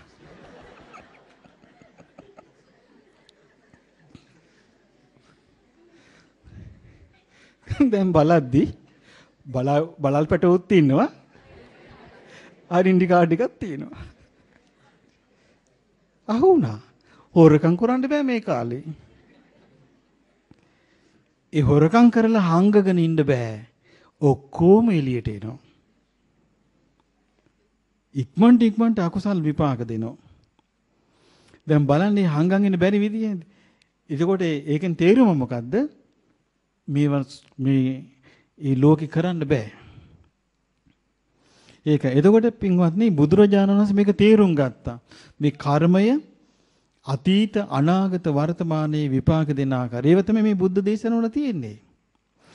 දැන් මේ දසබල ඥාන තමයි සියලුම දේශනාවල තියෙන්නේ. මේ දසබල ඥාන ඉගෙන ගැනීම වාසිය ඒකයි. මොකද්ද? හිත පහදිනවා. අනේ මේ බුද්ධ දේශනාවල මේවා තියෙනවා කියලා අම්මට නම් හරි ප්‍රශ්නයකට මොන දෙන්නේ තියාච්චිට. අයි බලල් පැටවුවේ ඩෙන්ටි කාඩ් එකයි දෙකම. එතකොට බුදුරජාණන් වහන්සේට තව ඥානයක් තියෙනවා. දැන් ඥාන දෙකයි නේ. මොකද්ද? විය හැකි දේ නොවිය හැකි දේ ඒ විදිහටම දන්නා ඥානෙ. තේරෙන භාෂාවෙන් මතක තියාගන්න. විය හැකි දේ නොවිය හැකි දේ ඒ විදිහටම දන්නා ඥානෙ පළවෙනි එක. දෙවෙනි එක තේරුම් ගන්න අතීත අනාගත වර්තමාන කර්ම විපාක වශයෙන් තැන් වශයෙන් ඒ විදිහටම දන්නා ඥානෙ. මොකද පළවෙනි එක මොකද්ද? විය හැකි දේත් නොවිය හැකි දේත් ඒ විදිහටම දන්නා ඥානෙ. මොකද අපිට හරිය ප්‍රයෝජනයි මේක බුද්ධ දේශනා ඉගෙන ගන්න අයට. මේක මතක තියා ගැනීම. විය හැකි දේත් නොවිය හැකි දේත් ඒ විදිහටම දන්නා ඥානෙ. මේ ටික තේරුම් ගත්තොත් අපිට හරි පරිස්සමෙන් ජීවත් වෙන්න පුළුවන්. දෙක අතීත අනාගත වර්තමාන කර්ම විපාක හේතු වශයෙන් තැන් වශයෙන් ඒ විදිහටම දන්නා ඥානෙ. ඥාන දෙකයි. ඊළඟ එක සීල තැන්වල උපත පිනිස යන ප්‍රතිපදාව දන්නා ඥානෙ. හැම තැනම උපදින හැටි ඒ විදියටම උන්වහන්සේ දන්නවා. මේ තමයි මේ දේශනාවල තියෙන උන්වහන්සේගේ අවබෝධය තමයි මේ ධර්මයේ තියෙන්නේ මේ. ඒ කියන්නේ උන්වහන්සේ දන්නවා නිරේ යනවා නම් කෙනෙක් මේ නිරේ යන්නේ මේ විදියටයි කියලා උන්වහන්සේ දන්නවා. උන්වහන්සේකට උපමාවක් පෙන්වා දුන්නා. ගින්දර ගොඩක් තියෙනවා, ගිනි ගොඩක්. මැරෙන්න අසතුටු පිපාසිත කෙනෙක්, බඩගින්නේ ඉන්න පිපාසිත කෙනෙක්, මැරෙන්න කැමති නැති කෙනෙක් පාරක යනවා. ඒ පාර තියෙන්නේ කොහෙටද? අර ගිනි අඟුරු වලට. එතකොට උන්වහන්සේ කියනවා ඇස් ඇත කෙනෙක් බලන් ඉන්නවා මේ දිහා. බලන් ඉකට පේනවා මේ කෙනෙක් පාරේ යනවා. දැන් අපිටත් එහෙම පේනව නේද සමහර අවස්ථාවල. අපි ගමු විශාල අනතුරක් තියෙනවා තැනක. කෙනෙක් යනවා මේ පාරේ. ඒතර අපි දන්නේ නැද්ද මෙයා මේ පාරේ ගියොත් මේ අනතුරට මැදි වෙනවා කියලා? දන්නව නේද? එතකොට අපි දැනගත්තොත් මොකද්ද අපි යාට කියන්නේ? ওই පාරේ යන්න එපා. ওই පාරේ මෙහෙම අනතුරක් තියෙනවා. දන්නේ නැති එහෙම මිනිස්සු අනතුරට භාජනය වෙන්නේ නැද්ද? අනතුරට භාජනය වෙනවා. බුදුරජාණන් වහන්සේ දේශනා කරන උන්වහන්සේ පස්සේ දකින්නවා එයා නිරේ ඉපදිලා ඉන්නවා. ඉතින් මේ විදිහට අපි දන්න අය, අපේ ඥාතීන්, අපේ පෙර ආත්මවල ඥාතීන් කොයිතරම් පිරිසක් නිරේ ඇද්ද? අපි දන්නේ නැහනේ. අපි කොච්චර ඉන්නේ ඇද්ද ওই නිරේ? එතකොට බුදුරජාණන් වහන්සේ දේශනා කළ තව සමහරු ඒ ගත කරන ජීවිතේ එයා යන්නේ තිරිසන් අපායේ. ඒ ගත කරන ජීවිතේ කෙලවර වෙන්නේ මොකෙන්ද? තිරිසන් අපායේ. සතෙක් වෙලා තමයි යා උපදිලා ඉවර වෙන්නේ. සතෙක් වෙලා උපදිලා එයාගේ ජීවිතය ඉවර වෙන්නේ. ඉතින් කොච්චරනම් අර එක තැනක තියෙනවා අර බුදුරජාණන් වහන්සේගේ කාලේ මේ මහා පින්වන්ත අය. දැන් කොච්චර පින්වන්ත වුණත් හරි දේ නොලැබුණොත් එයාට නොමග යන්න පුළුවන්. බුද්ධ කාලේ එක තරුණයෝ දෙන්නෙක් හිටිය යාළුවෝ දෙන්නෙක්. මේ දෙන්න ගියා තපස් කරන තැනකට. තපස් වලට කියන ව්‍රත කියලා. ඒ කාලේ තපස් ක්‍රම තිබුණා. වෘත තිබුණ අජ වෘත. අජ වෘත කියන්නේ එළුවෙක් වගේ ඉන්නවා. ගෝ වෘත. වෘත නෙමෙයි වෘත කියන්නේ රවුම. වෘත. එතකොට මේ ගෝ වෘත කියලා කියන්නේ ගවයෙක් වගේ ඉන්නවා. කුක්කුර වෘත. බල්ලෙක් වගේ ඉන්න. ඉතින් මේ යාළු දෙන තෝරගත්ත ඕක. එක්කෙනෙක් තෝරගත්ත ගෝ වෘතේ. අනිත් එක්කෙනා තෝරගත්ත කුක්කුර වෘතේ. ඒ කියන්නේ එක්කෙනෙක් බලු විදියට බල්ලෙක් වගේ ඉන්නවා. තව එක්කෙනෙක් ගවයෙක් වගේ ඉන්නවා. දැන් මේ දෙන්න මේ පුරුදු කරන විමුක්තිය කරා යන්න. දවසක් මේ දෙන්න මෙන්න බලද්දි දෙන්නෙක් කිනව හතර ගාතෙන්. හතර ගාතෙන් ඇවිල්ලා එක්කෙනෙක් අර තුන් පාරක් මෙම කැරකිලා බලුපටිය වාඩි වෙනවා වගේ වාඩි වුණා. අනිත් එක්කෙනා ඇවිල්ලා ගවයා වගේ අත් දෙකම ඇතුළට නවාගෙන වාඩි වුණා. වාඩි වෙලා දැන් බුදුරජාණන් වහන්සේ කතා කරනවා. කිව්වා අපි දැන් කාලයක් තිස්සේ බොහෝම කැමැත්තෙන් මේ ප්‍රතිපදාව පුරුදු කරනවා. අපි මේ විමුක්තියක් කරා යන්න. අනේ අපේ ගම අපේ උත්සාහය සඵල වේවිදයි කියලා ඔබ වහන්සේට කියන්න පුළුවන්ද කියලා ඇහුවා. ඒතර බුදුරජාණන් වහන්සේ වදාලා පුන්න වෙන එකක් කතා කරන්න. ඕව මාතෘකාව ඕනේ නැහැ කිව්වා. ආයෙමත් ඇහුවා. වෙන එකක් කතා කරන්න මේ මාතෘකාව එපා කිව්වා. තුන්වෙනි වතාවත් ඇහුවා. ඊට පස්සේ බුදුරජාන් වහන්සේ උදලා තුන්වෙනි වතාවත් ඇහුවා. දැන් ඕගොල්ලෝ දැන් අරයට කිව්වා කුක්කුර වෘත තියෙන කෙනාට කිව්වා දැන් ඔබ දැන් බල්ලෙක් වගේ තමයි දැන් බිමට දාපු දියා බල්ලෙක් වගේ කන්නේ. ඒතර ඔබ බල්ලෙක් වගේ හැසිරෙන්නේ. ඔබේ සිතුවිලි රටාව සම්පූර්ණ යන්නේ බල්ලෙක් වගේ. ගවයෙන් එතකොට ගවයා එක්කෙනාට කිව්වා දැන් ඔබ ගවයෙක් වගේ ඉන්නේ. සිතුවිලි රටාව සම්පූර්ණ යන්නේ ගවයෙක් වගේ. එතකොට ඔබ බලාපොරොත්තු වෙනවා විමුක්තියක් කරා යන්න. ඒක මිත්‍යා දෘෂ්ටියක්. මේ විමුක්තියක් යන මාර්ගයක් නෙමෙයි. කියලා කිව්වා. ඉතින් ඒ නිසා එක්ක උපදින්නේ බලු යෝනි එක්ක උපදිනවා එක්ක නිරේ යනවා කිව්වා. අනිත් ඇයි කිව්වා එක්ක ගව යෝනිය උපදිනවා නිරේ යනවා. හැබැයි දැන් ඉස්සරහට එන විදියට නම් පේන්නේ නිරේටම තමයි. තිරිසන් අපායෙන්වත් බේරෙන්න නිකන්නේ. අනාගත ලෝකේ නම් දැන් ওই මැද පෙරදිගවේ තියෙන ඒගොල්ලෝ කතා කරන රටාව බැලුවාම නිරේටම තමයි. ඒ කොහොමද මම දැක්ක එක තරුණ ළමයෙක් කියනවා එයා බෝම්බයක් පුපුරවගෙන දැන් බෝම්බ ගොඩක් පොඩි අර කබල් ජීප් එක දාගෙන දැන් මම ඉස්සර වාඩි වෙලා ඩ්‍රයිවිං සීට් එකේ වාඩි වෙලා එයා සුක්කාන මතින් අරන් කියනවා මට හරි සතුටුයි කියනවා මගේ ආගම වෙනුවෙන් මේ වගේ මරාගෙන මැරෙන්න මට හරි සතුටුයි මම දැන් තා පොඩ්ඩකින් මැරෙනවා තමයි මරාගෙන මම මේක පුපුරවන්න දැන් ඔක්කොම ලෑස්ති කරලා තියෙන්නේ මම මේ මිසදුරු පිරිසක් මරාගෙන මැරෙන්නේ මම හරි සතුටුයි මට අප්සරාව 72ක් එහෙදි ලැබෙනවා කිව්වා. දැන් අප්සරාව 72 දෙන්නෙක් එක්ක විනෝද වෙන්න දැන් මම හිතන් ඉන්නේ. ඒතකොට හිත මුල් කරගෙන තියෙන්නේ කාමිට. ඒ හිතාගෙන ඉන්නේ අප්සරාව 72ක් ලැබෙනවා. ලැබෙන්නේ කොහොමද? තමන්ගේ ආගමික විශ්වාසී නැති එක්කෙනා විනාශ කරපන්. එතකොට ද්වේෂයක් එතන තියෙනවා. ඒ ද්වේෂෙත් එක්ක තෘෂ්ණාවකුත් තියෙනවා. දෙකම මිත්‍යා දෘෂ්ටයි. මිත්‍යා දෘෂ්ටිකයි. එහෙම කියලා මට හරි සතුටුයි. එතකොට මේ කොළුවාගේ වයස අවුරුදු 17ක් හරි 18ක් හරි. ගියා. ගිහලා පිපිරෙව්වා. එතකොට බලන්න මේ මිසදිටුව සම්මාදිට්ඨිය නෑ. දැන් බලන්න බුදුරජාණන් වහන්සේගේ ධර්මයේ තුන එක විස්තරයක් එහෙම එකක් තියෙනවා. දැන් ඔන්න නන්ද කුමාරයා. නන්ද කුමාරයාට මේ ධර්මයේ සීකර ගන්න බැරි වුණානේ. ඒ බැරි වුණේ මොකද? ජනපද කල්යාණී අර පාත්‍රය අරන් බුදුරජාණන් වහන්සේ පිටිපස්සෙන් වඩිද්දී ජනපද කල්යාණී ඔව් කිව්වනේ ආරිපුත්‍ර ඉක්මනට එන්නේ කිව්වා. දැන් මෙයාගේ හිතේ මේක හොල්මන් කරනවා. මොකද්ද? දැන් මාලිගාව විවෘත කරන්න තිබ්බා. විවාහදී මේ බඳින්න තිබ්බා. ඔව් ඔටුන පළඳින එක තිබ්බා. දැන් මේ ඔක්කොම නැතුව දැන් මේ මහාන වෙලා. ඊට පස්සේ මෙයා තනියම ඇස්වල අඳුන් ගන්නවා තනියම හැඩ වෙනවා. ඉතින් මේ ලස්සන කැටයන් දාපු පාත්‍රයක් අරන් ඉන්නවා. සිවුරට මේ අර සිග්සැග් සිස්ටම් එකට මහනවා. ඉතින් මේක දැන් බලාගෙන ගියාම දැන් ස්වාමීන් වහන්සේලා බුදුරජාණන් වහන්සේට පැමිණිය කළා. භාග්‍යවතුන් වහන්සේ මෙහෙමයි මේ නන්දයන් වහන්සේ ඇස්වල අඳුන් ගාගෙන හැඩ වැඩ ඇති සිවුරක් පුරවගෙන මේ පාත්‍රය ලස්සන තියන් ඉන්නවා කියලා. ඒකට පේනවා පැවිදි වුණාට ඉන්නේ කොයි ලෝකෙද? අර පරණ ලෝකේ තමයි දැන් හිතේ තියෙන්නේ. බුදුරජාන් වහන්සේ නන්දට කතා කරනවා. නන්ද කතා කළා මම මේ කල්පනා කළේ ඔය විකාර සිවුර අතහැරලා පඳු ගහපු මේ පාංශකුල සිවුරක් පොරවගෙන මැටි පාත්‍රයක් අරන් ඔය ඇස්වල ගාගෙන ඉන්න අඳුන් හොදලා සාමාන්‍ය භික්ෂුවක් වගේ මේ නන්ද ගත කරන්නේ කවද්ද කියලා මම මේ කල්පනා කරන්නේ. දැන් ඒ නන්ද කුමාරයා දන්නවද තමන් මේ පෙරම් පුරාගෙන මොකේද කියලා? එයා දන්නේ නේක. දැන් බලන්න බුදුරජාණන් වහන්සේ සියල්ල යන පාර දන්නවා.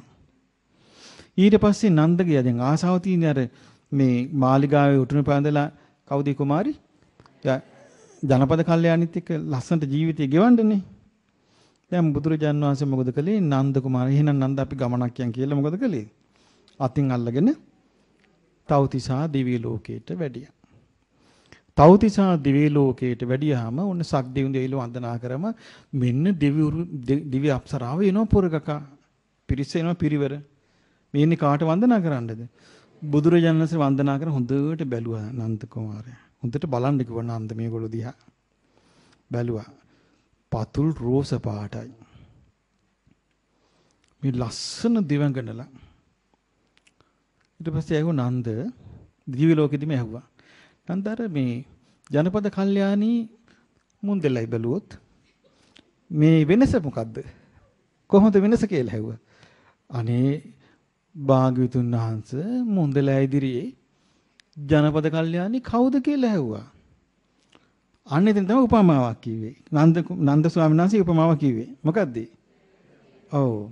හේනක දාච්චි වෙන්දිරියක් වගේ කිව්වා මේ දිව්‍ය අප්සරාව විසර.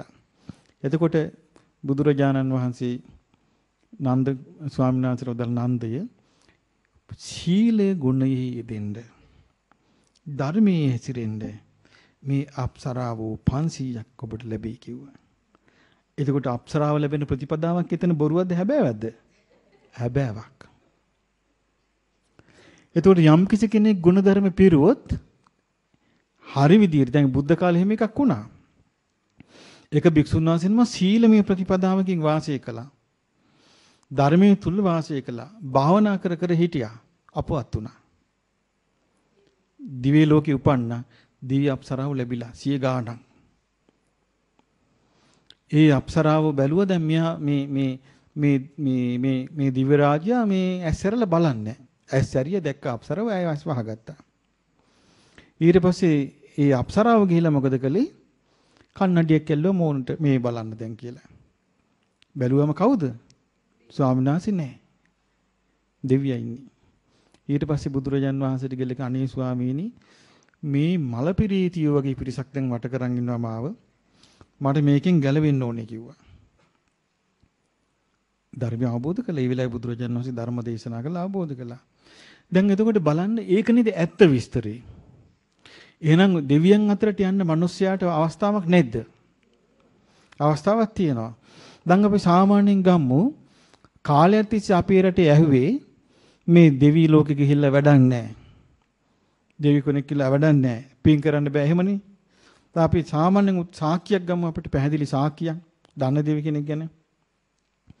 බුදුරජාණන් වහන්සේ ලංකාවට වැඩපු වෙලාවේ මහියංගනීට වැඩපු වෙලාවේ ලංකාවේ දෙවි කෙනෙක් උන්වහන්සේට මුණ ගැහුණා. කවුද ඒ? සමන් දෙවියෝ. ඒතර සමන් දෙවියන්ට වන්දනාමාන කරන්න බුදුරජාණන් වහන්සේ මොනවද දුන්නේ?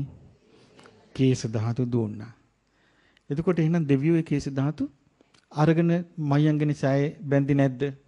එතකොට දෙවියෝ පින් කරේ නැද්ද? දෙවියෝ පින් කළා. ඉතින් සමන් දෙවියෝ ආරාධනා කළා තමන්ගේ භවනට වඩින්න කියලා. ශ්‍රී පාදයට වැඩියා. වැඩලා ඉන්ද්‍රනීල මාණික්කයක් මැද්දේ සිරිපතුල පිහිටෙව්වා. සමන් දෙවියෝ ඒ සිරිපතුල වන්දනාමාන කරන්නේ නැද්ද? ඒ සමන් දෙවියෝ බුදුරජාණන් වහන්සේගෙන් ධර්මය ඇහුවේ නැද්ද? සෝවාන් වුණාද නැද්ද? ඒත් මිනිස්සු එක්කෙනෙක්වත් ඒක කරගත්තද ඒ කාලේ? මිනිස්සු නැහනේ. එතකොට දෙවියා වෙලා හිටපු සමන් දෙවියෝ සෝවාන් වුණා නම් ඒ දිව්‍ය ආත්මේ චෛත්‍යකුත් හැදුවා නම් ඒ දිව්‍ය ආත්මේ එතකොට සිරිපතුලත් පිහිටේවන මෙය බොරුද? දැන් එහෙනම් කියන හැටියට දිව්‍ය ලෝකේ දෙවි කෙනෙක් ඉපදිලා කිසි පිනක් කරගන්න බැරි නම් අබ්බගාත නම් එතකොට ඒකද හරි මේකද හරි? දැන් දිව්‍ය ලෝකේ ගිහලා මොකොත් පින් කරගන්න බැරි නම් කෙනෙකුට වැඩක් නැත්තම් අපි දෙන පිනින් නම් යැපෙන්නේ. අපි දෙන පිනින්ද සමන් දිව්‍ය රාජය යැපෙන්නේ. අපි ගමු මේ සමන් දෙවියන්නේ අඩවියේ. අපි ගත්තොත් රත්නපුර සබරගම ওই පලාතෙම යම්දාක් මිනිස්සු ඇද්ද? ඒ සියලු දෙනාගේ බලය එකතු කළොත් සමන් දෙවියන්ගේ බලය ඒත් අපි බව යන්න පුළුවන්ද? බෑනේ. එතකොට කොහෙද මේ බලය වැඩි මිනිස්සුන්ගේද සමන් දෙවියන්ගේද? ඒතර මේ දිව්‍ය ප්‍රතිපදාවක ගිහිල්ලා නැද්ද? තියෙනවනේ. එතකොට දැන් සමන් දෙවියෝ ඉන්නේ සතර අපායේ උපදින ස්වභාවයෙන්ද සතර අපායේ මිදිලාද? සතර අපායේ මිදිලා. එතකොට බලන්න මේ දෙවියන් අතර උපදින ප්‍රතිපදාවටත් අපි ගැරහෙව්වොත් දැන් අපි හරි විදියට මේ බුදුරජාණන් වහන්සේ සරණ ගින් ධර්මයේ සරණ ගින් ශ්‍රාවක සංඝයා සරණ ගින් සීලයක පිළිපදලා දාන ආදී පින්කම් කරමින් හිත දූෂිත කරගන්න නැතුව අපි වාසය කළොත් අපිට දෙවියන් අතර තියාගන්න බැරිද? දැන් බලන්න දෙවියන් අතර උපන්නේකී වාසිය සමන් දෙවියෝ නෙළුවද නැද්ද? ඒ ඵල නෙලා ගත්තා. එතකොට මහියංගණයට බුදුරජාන් වහන්සේ වැඩි ඇයි? ඒ වෙදි යක්ෂයන්ගේ සමාගමක් තිබ්බා. ඒ යක්ෂයන් එතනින් අයින් කරන්න නේද? යක්ෂයන් අයින් කළා ගිරිදි වෙනට ඇරියා. යක්ෂයන්ව පළවා හැරියා. ඒතර යක්කු අතර එකෙක්වත් හිටියද ඒ වෙලාවෙහි මේ ධර්ම අවබෝධ කරන්න පුළුවන්? නෑනේ. ඒ පිරිසොක්කෝම අයින් කළා. දෙවියෙක් හිටියේ. එතකොට දිව්‍ය ලෝකේ යන කෙනෙකුට අවස්ථාවක් නැද්ද එහෙමනම් බලද්දි ධර්මයේ හැසිරෙන්න? තියෙනවනේ. ධර්මයේ දිනු කරගන්න අවස්ථාවක් තියෙනවනේ. දැන් අපි කොහොමද දිව්‍ය ලෝකේ අපි යන්න වැඩක් නැහැ. අපි ඕනේ නැහැ කියලා අපි ඉන්නවා කියලා. ඒතර අපි බුදු කෙනෙකුගේ ධර්මයක් නෙමෙයි කියන්නේ. ඒ බුද්ධ ඥානයක් තමයි සියලු තැන්වල යන ප්‍රතිපදාව. ඒ අයුරින්ම දනි. ඒක බුද්ධ ඥානයක්. සියලු තැන්වල යන ප්‍රතිපදාව ඒ අයුරින්ම දනි. ඔන්න ඒක තුන්වෙනි ඥානෙ. පළවෙනි ඥානෙ මොකද්ද? විය හැකි නොවිය හැකි දේ ඒ අයුරින්ම දනි. දෙවෙනි එක අතීත අනාගත වර්තමාන කර්ම විපාක තැන් වශයෙන් හේතු වශයෙන් ඒ අයුරින්ම දනි. අනිත් එක සියලු තැන්වල යන ප්‍රතිපදාව ඒ අයුරින්ම දනි. සියලු තැන්වල යන ප්‍රතිපදාව. එහෙනම් බුදුරජාන් වහන්සේ දන්නවා නිරේ යන ප්‍රතිපදාව. ඒ වගේම උන්වහන්සේ දන්නවා പ്രേත ලෝකේ යන ප්‍රතිපදාව. තිරිසන් ලෝකේ යන ප්‍රතිපදාව. ඊළඟට දිව්‍ය ලෝකේ යන ප්‍රතිපදාව. බ්‍රහ්ම ලෝකේ යන ප්‍රතිපදාව. මනුස්ස ලෝකේ යන ප්‍රතිපදාව. ඊළඟට උන්වහන්සේ දන්නවා සෝවාන් වෙන ප්‍රතිපදාව. සකදාගාමී වෙන ප්‍රතිපදාව. අනාගාමී වෙන ප්‍රතිපදාව. නිකලෙස් වෙන රහත් වෙන ප්‍රතිපදාව දන්නවා. මේ ලෝකේ වෙන කවුරුවත්ම මෙහෙම දන්නේ නැහැ. ඒතර උන්වහන්සේගේ දේශනාවල මෙහෙම තියෙනවා. උන්වහන්සේගේ දේශනාවල් කියවද්දී මේ දේශනාවල මොනවද තියෙන්නේ? දස බල ඥාන. එතකොට මේ ආශ්‍රයෙන් ඔබට හිත පහදා ගන්න පුළුවන්. එහෙනම් මේ බුදුරජාන් වහන්සේ මේ ඥාණයෙන් තමයි මේ ධර්මයේ දේශනා කරලා තියෙන්නේ. එතකොට මේ ඥාණය ණයට ගත්ත එකක් නෙමෙයි. දැන් සාමාන්‍යයෙන් අපේ ඥාණය මොකද්ද? තව කෙනෙකුගේ දැනුමකට පාදක වෙච්ච එකක් තමයි. තව කෙනෙකුගෙන් ඉස්කෝලේ ගියත් තව කෙනෙකුගෙන් ඉගෙන ගන්න. ඊළඟට වෙන ශිල්පයක් හදාරන්න ගියත් ගුරුවරයෙකුගෙන් ඉගෙන ගන්න. ගමනක් යන්න ගියත් එහෙම ඇදුමක් පහන්න ගියත් ගුරු ඉගෙන ගන්නවා. මොන හරි උයන්න ගියත් අපි කාගෙන් හරි අහ ගන්නවා. ගහක් කොළක් හිටවන්න ගියත් අපි කාගෙන් හරි අහ ගන්නවා. ඉතින් අපේ දැනුම හැමතිස්සෙම තියෙන තවත් කෙනෙකුගේ දැනුමක් උපකාර කරගෙන. අපේ දැනුම ස්වයම්භූ නෙමෙයි. ස්වයම්භූ කියන්නේ තමන් තුලින්ම ඇති කරගන්න අවබෝධයට. දැන් බුදුරජාණන් වහන්සේ තුල ඇතිවෙච්ච මේ ඥාන තමන් තුලින්ම ඇතිවෙච්ච එකක්. තමන් තුලින්ම ඇති කරගන්නා වූ ඥාන. ඒතර මේ ඥාණයෙන් තමයි උන්වහන්සේ මේවා දේශනා කරන්නේ. ඒතර උන්වහන්සේ ඒ තැන්වල යන ප්‍රතිපදාව දන්නවා. ඒ නිසා උන්වහන්සේ දැන් ඔබ හිතන හැටියට බුද්ධ දේශනාවක් දැන් සෑහෙන දන්න නිසා බුදුරජාන් වහන්සේගේ අපේක්ෂාව තිබුණේ මොකද්ද? මේ සත්‍යයට ඉක්මනට චතුරාර්ය සත්‍ය අවබෝධ කරලා දෙන්නයි. එතකොට ඒ සඳහා මේ උන්වහන්සේ බලනවා. ඒකත් උන්වහන්සේගේ ඥානය. මේක අපිට ඉස්සරහට ඒක හම්බ වෙනවා. ඉතින් මේ අපේක්ෂාවට තමයි උන්වහන්සේ මේ ධර්ම මාර්ගේ කියලා දුන්නේ. එක දැන් උන් අපි මනුස්ස ලෝකෙට ඇවිල්ලා ඉන්නවා. දැන් මොකක් හරි එකකට මනුස්ස ලෝකෙට අපි ආවා. හැබැයි දැන් මනුස්ස ලෝකේ අපි තීරණාත්මක සම්දිස්ථානයක් මේ. මේකෙදි සමහර විට වැරදුනාම තමයි. ඒක බැරි වෙලාවත් අපි ඊළඟ ආත්ම තිරිසං අපායකට ගියොත් ඊට පස්සේ ඉතින් ආයේ කතාවක් නැහැ මොනවා වෙයිද කොයි ආකාරයට ඉවර වෙයිද කියලා කියන්න බෑ. අර මම දැක්ක එක පොතක මේ ඒකේ තිබුණා ඒක ධර්ම ප්‍රදීපිකාව. ඒ පොත අර ගුරුලුගෝමි පඬිවරයාගේ පොතේ මම ඒකේ දැක්කා මේ මල්ලිකා බිසෝ ගැන එක තිබුණේ පෙර ආත්මික ගොඩාක් ඉස්සර මේ ගෙදරට ඇවිල්ලා ඥාතියෙක්. ඥාතියට සංග්‍රහ කරන්න ගෙදර හිටපු එළුව මරලා. ඒ එළුවගේ මවිල් ගානේ බෙලි කැපුම් කෑවා කියලා. එතකොට බලන්න මිනිස්සු මේ බැරි වෙලාවත් කෙනෙක් මේ තිරිසං අපායක උපන්නොත් එතකොට තිරිසං අපායක උපන්නාට පස්සේ පින් කරන්න අවස්ථාවක් යාට සැලසෙනවද? එතකොට යාට කැරකි විපාක දෙන්නේ මොනවද? අකුසල්මයි. අපි කියමු බැරි වෙලාවත් මේ යන රටාවේ පෙරේත ලෝකයක උපන්නොත් එතකොට යාට කැරකි විපාක දෙන්නේ මොනවද? පෙරේත ලෝකෙමයි. දැන් බොහෝ විට දැන් සාමාන්‍යයට ඔබට හිතෙන්න පුළුවනි පෙරේත ලෝකේ උපන්න කෙනාට දැන් අපි පින් දෙනවනේ පෙරේත ආත්මෙන් මිදෙයි කියලා. සාමාන්‍ය පෙරේත ආත්මෙන් මිදෙන්නේ නැහැ. එයාට කණ්ඩ ලැබෙනවා, ඇඳුම් ලැබෙනවා, ඒ ටික තමයි ලැබෙන්නේ. අර එක සිදුවීමක් තියෙනවා මේ සාරිපුත්ත මහරහතන් වහන්සේගේ ආත්ම භාව 5කට කලින් අම්මා. ඒ අම්මා වෙලා ඉපදිලා පෙරේති. ඒ කියන්නේ ආත්ම භාව 5කට කලින් සාරිපුත් මහරහතන් වහන්සේ ඒ කාන්තාවගේ මව කුසේ තමයි ඉඳලා තියෙන්නේ. ඉතින් සාරිපුත් මහරහතන් වහන්සේ පින් කරගෙන ගිහිල්ලා රාහත් වෙලා පුතා. අම්මා පෙරේත ලෝකේ. ඒ ආත්ම භාව 5කට කලින්. දැන් කොහොමhari මේ පෙරේතිට මේ මුණ ගැහුණා. මුණ ගැහලා අඳුනගත්තා මේ මගේ පුතා වෙලා හිටපු කෙනා කියලා. ඊට පස්සේ ඒ සාරිපුත්ත මහරහතන් වහන්සේට කියනවා අනේ මං ඔබ වහන්සේගේ අම්මා දැන් මට ඒ උපන්න දවස් ඉඳලා මට ඇඳුනුත් නැහැ කණ්ඩත් නැහැ කිව්වා. එතකොට සාරිපුත්ත මහරහතන් වහන්සේ පිණ්ඩපාතේ වැඩලා දානි අරගෙන සංඝයාට පූජා කරනවා. සෝහනට ගිහිල්ලා වස්ත්‍ර හොයාගෙන ඇවිල්ලා පඳු ගහලා සිවුරක් හදලා සංඝයාට පූජා කරනවා දෙනවා. ඊට පස්සේ දිවි වස්ත්‍රාභරණේ සැරසිච්ච දෙවඟනක් වගේ රූපේ තියාගෙන තිබිච්ච කෙනෙක් ඇවිල්ලා ස්වාමිනී මං අර හිටපු පෙරේති මං ඒ පින් අනුමෝදන් වුණා. මට දැන් කෑම ලැබුණා, ඇඳුම් ලැබුණා. නමුත් මට තව සුළු කාලයක් තියෙන්නේ කිව්වා. ඊට පස්සේ කොහෙද යන්නේ කියලා ඇහුවා. නිරේ කිව්වා. දැන් සාරිපුත්ත මහරහතන් වහන්සේට බේරන්න බෑනේ. බේරන්න බෑ. දැන් පින් ගන්න යාට පුළුවන්කම තිබුණා. නමුත් කර්ම විපාක යන රටාව බේරන්න බෑ. මනුස්ස ලෝකෙදී නම් බේරන්න පුළුවන් වුණා. දැන් සාරිපුත්ත මහරහතන් වහන්සේ එක්තරා අවස්ථාවක එක්කෙනෙකුගේ වගේ බේරුවනේ. යාළුවෙක් හිටියානේ. මාගන්ති වගේ නමක් තියෙන. ධනංජානි. ධනංජානි බ්‍රාහ්මණයා ඒ තරුණ කාලේ කිව්වා මේ සාරිපුත්ත මහරහතන් වහන්සේ කිව්වා පින්වත යාළුවා යාගේ. සාරිපුත්ත මහරහතන් වහන්සේගේ යාළුවා.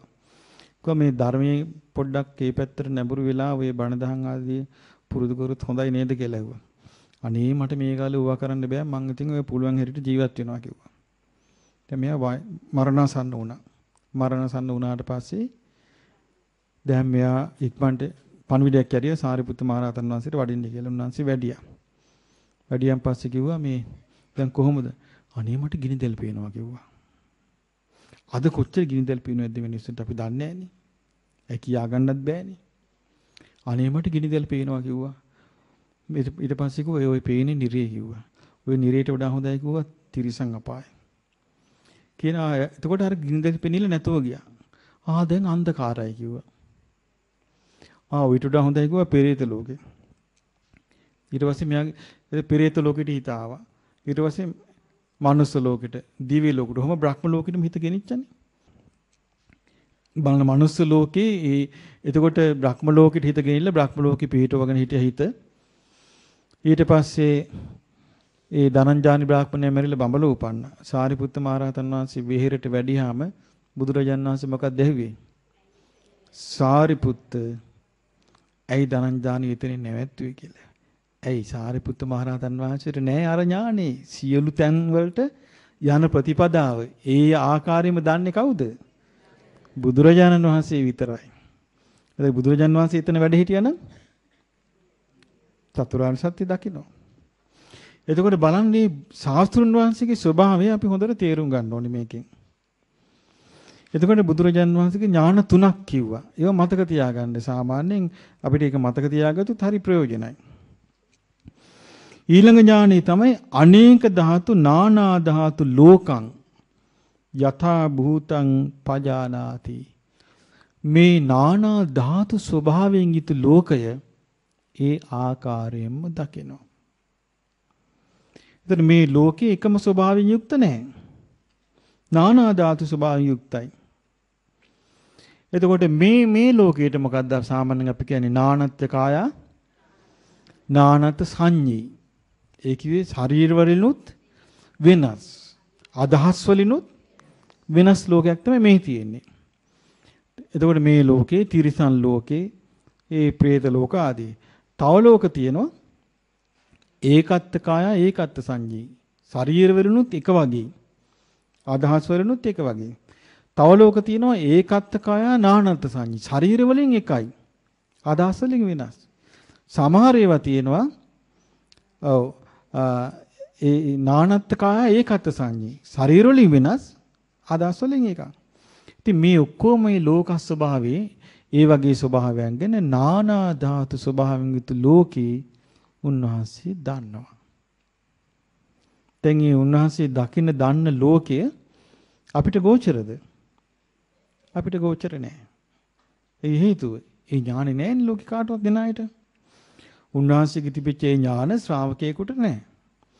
ඒත් නානා ධාතු අනේක ධාතු නානා ධාතු ලෝකේ නොඑක් ධාතු ස්වභාවයෙන් යුක්ත බව උන්වහන්සේ දකින මේ හොඳ එක්කිනාට හොඳ එක්කිනා එකතු වෙනවා. නරක එක්කිනාට නරක එක්කිනා එකතු වෙනවා. මේ වගේ ස්වභාවයෙන් යුක්තයි. ඒකට උන්වහන්සේ මොකද්ද පාවිච්චි කළේ? ධාතු ස්වභාවය කිව්වා. ධාතු ස්වභාවය කිව්වා. දැන් ඔන්න මෙහි හිටපු ගමන් ওই දඹදිව වන්දනාවේ ගම් වලින් යනවා මිනිස්සු. වන්දනාවේ ගිහිල්ලා ඔය සමහර ඉන්නවා මේ ගම් වල එක එක ඔය අර ගොඩේ බීම වර්ග බොණ්ඩ පුරුදු වෙච්ච. හින්දිත් බෑ, ඉංග්‍රීසිත් බෑ. මේ ගිහිල්ලා ඉන්දියාවේ ගිහිල්ලා වැඩි වෙලා නැහැ මේ මිනිස්සුන් නැහැ. ටිකක් වෙන හොඳට බීලා එනවා. හොයාගන්නවා තැන් තියෙන තැන්. ඒ කියන්නේ මොකක්ද? ධාතු ස්වභාවය. ඒ නරක වැඩ කරන කෙනෙක් පොඩි රහුමක් යනවා මේ ටවුමේ. ටිකකට යට ගන්නට එක්කෙනෙක් හපු වෙලා. එහෙම නැද්ද? ඒ මොකද්ද? ධාතු ස්වභාවය. හොඳ එක්කිනාට හොඳ එක්කෙනෙක් අහු වෙනවා. නරක එක්කිනාට නරක එක්කෙනෙක් අහු වෙනවා. මේ වගේ බුදුරජාන් වහන්සේ කලේ පැවිදි වුණෙත් මේ ධාතු ස්වභාවයට අනුවයි. දවසක් බුදුරජාන් වහන්සේ භික්ෂූන්ට වදාලා සාරිපුත්ත මහ රහතන් වහන්සේයි සංඝ පිරිසකුයි සක්මන් කරනවා. ආම් බලන්න කිව්වා මහණෙනි. සාරිපුත්තයන් එක්ක මේ සක්මන් කරනවා. මේ සියලු දෙනා ප්‍රඥා සම්පන්නයි කිව්වා. මුගලන් මහ රහතන් වහන්සේත් එක්ක සංඝ පිරිස සක්මන් කරනවා. අර බලන්න කිව්වා. ඒ සියලු දෙනා 이르දිමන්තයි කිව්වා. අනුරුද්ධ මහ රහතන් වහන්සේත් එක්ක තව පිරිසක් සක්මන් කරනවා. මේ බලන්න කිව්වා අර පිරිස. ඒ සියලු දෙනා දිවස්ලාභින් කිව්වා. ආනන්ද ස්වාමින් වහන්සේත් එක්ක තව පිරිසක් සක්මන් කරනවා. මේ පිරිස ඔක්කොම ධර්මයේ දරාගෙන ඉන්නවා කිව්වා පාඩම් කරගෙන. දේවදත්තත් එක්කත් පිරිසක් සක්මන් කරනවා. අර බලන්න කිව්වා ඔක්කොම පාපී භික්ෂුන් කිව්වා. දැන් බලන්න ඒතර පාපී භික්ෂුවට හිත ඇදලා ගියේ පාපී පුද්ගලයා ළඟටයි. එතකොට ප්‍රඥාවන්ත කෙනාගේ හිත ඇදලා ගියේ ප්‍රඥාවන්ත කෙනා ළඟටයි. දිවස් ලැබෙන කෙනාගේ හිත ඇදලා ගියේ දිවස් ලබන එක්කෙනා ළඟටයි. මේ ධාතු ස්වභාවය අනුව තමයි අපි මේ රැකී රක්ෂාවල් කරන්නේ.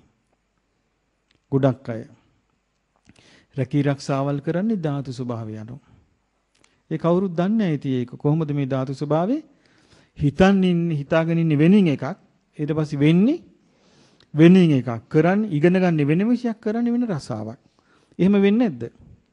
එහෙම වෙනවා. මේ ධාතු ස්වභාවයෙන් තමයි වෙන්නේ. මට හම්බුණා ජපානි ළමේ ඉන්දියාවේදී ඒ ළමයාට ඉගෙන ගත්ත එක රස්සාවකත් හරියන්නේ නැහැ. මෙයා දවසක් පන්සලට ගිහින් බුදුරජාණන් වහන්සේට වැඳ ඉඳලා අනේ මට රස්සාවක් කරන්න මට මාර්ගයක් කියලා දෙන්න කියලා. දවසක් මෙයාට හීනෙක් පේනවල කවුරු කියන ඔබ උයන් ඉගෙන ගනින් කියලා. මෙයා මොකද කළේ? ඔය උයන පන්තියකට ගියා. ගිහිල්ලා මේ පුතා දැන් මං හිතන්නේ ලොකු හෝටලයක හොඳ කුක් කෙනෙක්. දැන් බලන්න එයාගේ රස්සාවට එයා ඇදිලා ගියපු විදිය. සමහර පොඩි ළමයි ඉන්න චූටි කාලේ මේ යකඩ කෑලි එකතු කර ගන්නවා, කෑලි හදනවා. ටික කාලයකට ගෑරේජ් බාස් කෙනෙක්. එහෙම වෙනවා. තව සමහර ඉන්නවා පොඩි කාලේ ඉඳලා ඇඳුම් මහන පුරුදු වෙන පොඩි ලොකු වෙන ටේලර් ෂොප් එකක් දාගෙන. සමහර පොඩි කාලේදී මුකුත් නැහැ. ලොකු වෙනට බාබර් කෙනෙක්.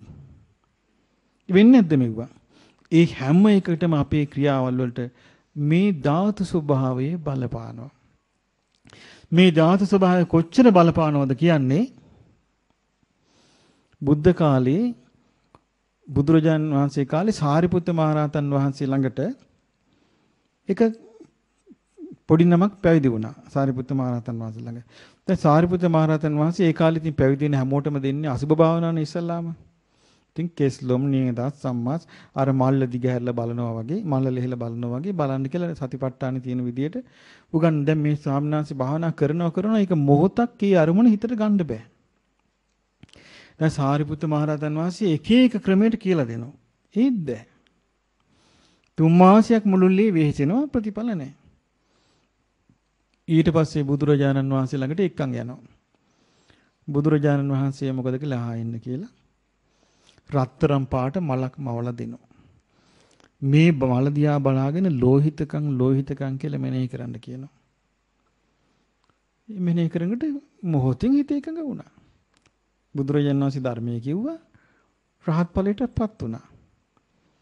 බුදුරජාණන් වහන්සේ වදාළ සාරිපුත්ත මහරහතන් වහන්සේට සාරිපුත්ත අවුරුදු 500ක් ආත්ම භාව 500ක් රත්තරන් වැඩ කරපු එක්කෙනෙක් කිව්වා මේ. බලන ධාතු ස්වභාවයේ අනේක ධාතු නානා ධාතු ස්වභාවයුත් ලෝකේ බුදුරජාණන් වහන්සේ තමයි දැක්කේ. එතකොට මේ උන්වහන්සේගේ ඥාණය එතකොට බලන්න උන්වහන්සේගේ මේ දසබල ඥාන උන්වහන්සේගේ මේ උතුම් ධම්සක් පැවතුම් දේශනාවට ඍජුවම බලපාපු දේ නේද එකම දේ. ඒකෙන් තමයි ශ්‍රාවකයෝ ඒ කාලේ ශ්‍රාවක පිරිස් නිවන් අවබෝධ කළේ. ඉතින් හරි ලස්සනයි මේ සිද්ධි බලද්දී. ඊළඟ දැන් එතන ඥාන 4ක් කිව්වා අපි. මොනවද ඒ? විය හැකි නොවිය හැකි දේ ඒ ආයුරින්ම දන්නා ඥානෙ. අතීත අනාගත වර්තමාන කර්ම විපාක හේතු වශයෙන් තැන් වශයෙන් ඒ ආයුරින්ම දන්නා ඥානෙ. සියලු තැන් වලට යන ප්‍රතිපදාව ඒ ආයුරින්ම දන්නා ඥානෙ. අනේක ධාතු නානා ධාතු ලෝකය ඒ ආයුරින්ම දන්නා ඥානෙ. ඊළඟ එක තමයි සත්වයන්ගේ නානාදි මුත්තිකතං යථා භූතං පජානාති. සත්වයන්ගේ නානා රුචි අරුචකං ඒ ආකාරයටම දන්නා උන්වහන්සේ. උන්වහන්සේ ඒවෙන් තමයි මේ ලෝකෙට ධර්මයේ ප්‍රචාරය කළේ. සත්‍යංගේ නානාදි මුත්තික බව. එක එක ගතිගුණ මේ සත්‍යයන් තුල බැසගෙන තියෙනවා. ඒ ගතිගුණ වල දිහා බලලා තමයි උන්වහන්සේ ධර්මයේ දේශනා කරන්නේ. ඒක දිහා බලලා. එහෙම දේශනා කරපු සූත්‍ර තමයි අපි මේ කියවන්නේ. එහෙම දේශනා කළේ ඒ ගතිගුණ දිහා බලලා ඒ සත්වයන්ගේ නානාදි මුත්තිකතං සත්වයන්ගේ නානා අදිමුත්තික ඒක අදිමුත්තික ස්වභාවය කියන එක වචනේ මතක තියාගන්න. ඒ කියන්නේ එක එක රුචි අරුචිකං මේ සත්වයන්ට ගතිගුණ පිහිටලා තියෙනවා. ඒ පිහිටලා තියෙන විදිහට තමයි යන්නේ. ගොඩාක් දුරට ඒක හැදෙන්නේ සත්වයන්ගේ කර්මයට අනුව. එයි දැන් බුද්ධ කාලේ එක්කෙනෙක් හිටියට මතකද මේ අර රජගහනුවර ගලක් උඩ තපස් කළේ අර තනි කකුලෙන් හිටගෙන හුලම් බිබි ජම්බුක අවුරුදු 50ක් වේලිච්ච අසුචි කාලා හිටියන්නේ මිනිස්සෙක්. අපිට මේක හිතන්න පුළුවන් ඒක කතන්දරයක් කියලා රහතන් වහන්සේ නමක් බවට විස්තර නැත්තම්. ඒ ආත්මෙ රහත් වුණා. බලන්න මේ පොඩි කොළුව ඉපදින්නේ මං හිතන්නේ පසේ බුදුරජාණන් වහන්සේ නමකට ඒ අපහාස කළා. ඉපදිච්ච දවසේ ඉඳලා මේ එකම ප්‍රිය ආහාර එකක් තමයි. වෙන කිසි දෙයක් කන්න බෑ. කක්කමයි හොයන්නේ. ඒතර බලන්න දැන් මිනිස්සු බත් ගෙනත් දෙනවා. ඉතින් මිනිස්සු දන්නේ නැහැ මොකද්ද කියලා. රසයට බත් හදාගෙන කියනවා. ඉතින් එයා කියනවා මේ උඹලාට ඉතින් පින් සිද්ධ වෙන්නත් එපාය. ওই තනකුල ගහ කඩන් වරින් කියන. ඒ තනකොළ ගහ කඩාගෙන එනවා. එතකොට අර බත් එකේ ගානවා. ගාලා දෙනවා. දැන් මෙයා දිවේ පොඩ්ඩක් ගාලා හා දැන් ඇති. උඹලාට ඕක පින ඇති හොඳටම කියනවා. දැන් ඉතින් ඊට පස්සේ කට අර ගන්නවා. අහනවා ඇයි කියලා. නෑ මම මේ හුලන් තමයි කියන ආහාරයට ගන්නෙ. තනි කකුලෙන් ඉන්නේ ඇයි කියලා අහනවා. කකුල් දෙකකින් ඉන්න බෑ මේ මහ පොළොවට බෑ කියනවා මගේ ගුණධර්ම. ඔව් රොත්තු දෙන්නේ නැහැ කියන මහ පොළොවට. එච්චර මේ ගුණධර්ම බරයි. එතකොට ඒ ජම්බුකා ජීව දැන් තනි කකුලෙන් ඉන්නවා. රැයට මොකද කරන්නේ? කකුල් දෙකම තියෙනවා. කට වහ ගන්නවා. හිමීට ගලෙන් පල්ලෙහාට බහිනවා. බහැලා යනවා මිනිස්සුන්ගේ අසුචි ගෙනල්ලා දාන තැනට. ඊළඟ මොකද කරන්නේ? බඩ පිරෙන්න කනවා. දවසක්ද සතියක්ද මාසයක්ද අවුරුදු 50ක් පුදුම කර්මයක් නේද ගෙවලා තියෙන්නේ. අවුරුදු 50ක් බුදුරජාණන් වහන්සේ දැක්ක මෙයාගේ මේ ඉරණම. දැකලා උන්වහන්සේ වැඩියා. අන්න බලන්න සත්‍යයන්ගේ නානාදි මුත්‍තිකගත බව. එයා කොහොමද මේ කර්මයේ රැස්කලේ කොවිදිරද මෙයාට විපාක දෙන්නේ? දැන් මේ විපාක දීලා ඉවරයි. දැන් මෙයාට බේරෙන්න මොකද්ද කියන මොකද්ද කරන්න ඕනේ දේශනාව? මේ ඔක්කොම උන්වහන්සේ දන්නවා. උන්වහන්සේ වැඩිලා උන්වහන්සේ කරුණු කියලා දැන් උන්වහන්සේ රැ නැවතින්න අවසර ගත්තා. ගල උඩ දැන් උන්වහන්සේ ඉන්නවා. දැන් අරයා ගණන් ගන්නෑ බුදුරජාණන් වහන්සේ. දැන් ඉන්නවා පැත්ත කරවිලා. එයා තනි කකුලේ හිටිනේ කට අරගෙන ඉන්නවා. දැන් රැ වෙනකොට උන්වහන්සේ දැන් බුදුරජාණන් වහන්සේ දන්නවා දැන් මේ වෙලාවට කට වහනවා මේ වලට කකුල තියෙනවා මේ වලට යනවා කියලා. එතකොට උන්වහන්සේ ළඟට ගිහිල්ලා දැන් මොකද මේ කරන්න හදන්නේ? පාර ගිහිල්ලා අසුචි කන්නේද හදන්නේ කියලා ඇහුවා. අන්න මෙයාගේ අර සලුපිලි ඔක්කොම වහගෙන හිටපු ඔක්කොම ඉවරයි ඉරිලා ගියා. ඊට පස්සේ ධර්මයේ දේශනා කළා පැහැදුනා රහත් ඵලයටපත් වුණා. එතකොට බලන්න මේ රහත් වෙන්න ඉන්න මිනිස්යාට දැන් සාමාන්‍යයෙන් දැන් අපි රහත් ඵලයේ බුදු කෙනෙකුගෙන් රහත් බව ලබන්න නිකන් නෙමෙයි එහි භික්ෂු රහත් බව ලැබුවේ. රහත් බව ලබන්න පින තියෙන එක්කෙනාට කර්මයේ ගහපු ගැහිල්ල කර්ම විපාකේ ගහපු ගැහිල්ල එහෙම බලද්දී අපිට තියෙන බරපතලම අර්බුදේ අපට තමන්ගේම සිතකය වචනේ තමන්ගේම සිතකය වචනේ නුහුරට යෑම මේක තමයි බරපතලම අර්බුදේ අපිට පේන්නේ බරපතලම අර්බුදේ හැටියට බාහිර එකක් නේද අසවලා මට ගැහුවේය අසවලා මට බැන්නේය අසවලා මගේ දියුණුව නැසුවේය අසවලා මට නිඳා කළේ අසවලා මගේ කීර්තිය නැති කළේ අසවලා මට අර දේ නොදුන්නේය අපි හැමතිස්සෙම දකින්නේ පාඩුව කළේ කවුරු කියලාද බාහිර කෙනෙක් කියලා නමුත් මේ දේශනාව දිහා බැලුවම පේනවා පාඩුව කරගන්නේ තමාමයි තමන්ට පාඩුව කරගන්නේ තමාමයි තමන්ට හානිය කරගන්නේ තමන්මයි තමන්ට අවාසිය කරගන්නේ එතකොට බුදුරජාණන් වහන්සේට මේ සත්‍යංගේ නානාදි මුත්තික බව දන්න නිසා උන්වහන්සේ මේ සත්‍යාව එකකින් ලස්සන්ට බේරුණ දැන් බලන්න මේ පින්වන්තන්ගේ ස්වභාවය බුද්ධ කාලේ යසකුල පුත්‍රයා ගැන බලමු. දැන් බුදුරජාන් වහන්සේ දැන් ගයාවේ බෝධිය ළඟ බුදු වුණා. බුදු වෙලා ඊට පස්සේ උන්වහන්සේ වැඩියා බරණැසට. බරණැස 25 දැන් ඉන්නවා පස්වග භික්ෂුන් වහන්සේලා ඉන්නවා. දැන් පස්වග භික්ෂුන් වහන්සේලා ඊයේ රහත් වුණා කියමු. ඔන්න ඊ රහත් ඵලයටපත් වුණා. ඔන්න අද රෑ යසකොල පුත්‍රයාට උන් රෑ ජාමේ ඇහැරෙනවා. ඇහැරුණාම පේනවා මොකද්ද පේන්නේ? නිලියන්ගේ විප්‍රකාර. ඒ යසකොල පුත්‍රයාටත් මාලිගා තුනක් තියෙනවා. නිින්ද යනකන් නාටිකාංගනාව නටනවා සින්දු කියනවා. දැන් යාට ඇහැරෙනකොට මේ ඔක්කොම නාටිකාංගනාවගේ විප්‍රකාර දැක්කා. දැකපු ගමන් එපා වුණා. උපද්දුතං වතබෝ උපස්සට්ඨං වතබෝ එහෙම කියුණා. මේක මහා වැඩන්නේ මේ ජීවිතේ මොන වදයක්ද මොන කරදරයක්ද කියලා. හිතුවා මං එවලම යන්න ඕනේ. පුදුම සාගත සිද්ධිය බලන්න එතකොට එවලම යන්න ඕනේ කියලා සෙරප්පු දෙක දාගත්තා. දාගෙන ගේට්ටුව ගාවට ආවා. එනකට ගේට්ටුව ඇරි මිනිස්සු නෙවෙයි. අමනුෂ්‍ය ගේට්ටුවේ හරි ලස්සන තියෙනවා මේ මහවග්ග පාළි පොතේ. මේ යසකොල පුත්‍රයාට උතුම් පැවිදි බවට බාධා නොවේවා. දැන් යසකොල පුත්‍රයා දන්නේ පැවිදි වෙන්න යන්නේ කියලා. අමනුෂ්‍යෝ යසකොල පුත්‍රයාගේ උතුම් පැවිදි බවට බාධා නොවේවා කියලා ගේට්ටුව අරිනවා. දැන් මේ සිද්ධි වෙන රෑ 3ට විතර 3ට 4ට වගේ වෙන්නේ. එන්න දැන් යසකොල පුත්‍රයා යනවා. දැන් පාරේ හිටිච්ච පාරේ යනවා. ගිහිල්ලා ඔන්න මේ නගරේ දොරත් අරිනවා. යසකොල පුත්‍රයාගේ උතුම් පැවිද්දට බාධා නොවේවා කියලා. මේ දොරට පාළුවේ බුදි. ඒක කවුද මේ අරින්නේ? අමනුෂ්‍යයෝ. අරගෙන යනකොට ඔන්න බුදුරජාණන් වහන්සේ ගහක් යට වැඩ ඉන්නවා. උන්වහන්සේ පේන්නේ නැහැ මෙයාට ආයෙ කිවේනවා අර කායිත්. උපද්දුතං වතබෝ උපස්සට්ඨං වතබෝ කියලා. මට බවත් මේ ජීවිතේ හරි කරදරයන්නේ. හරි පීඩාවයිනේ කියලා.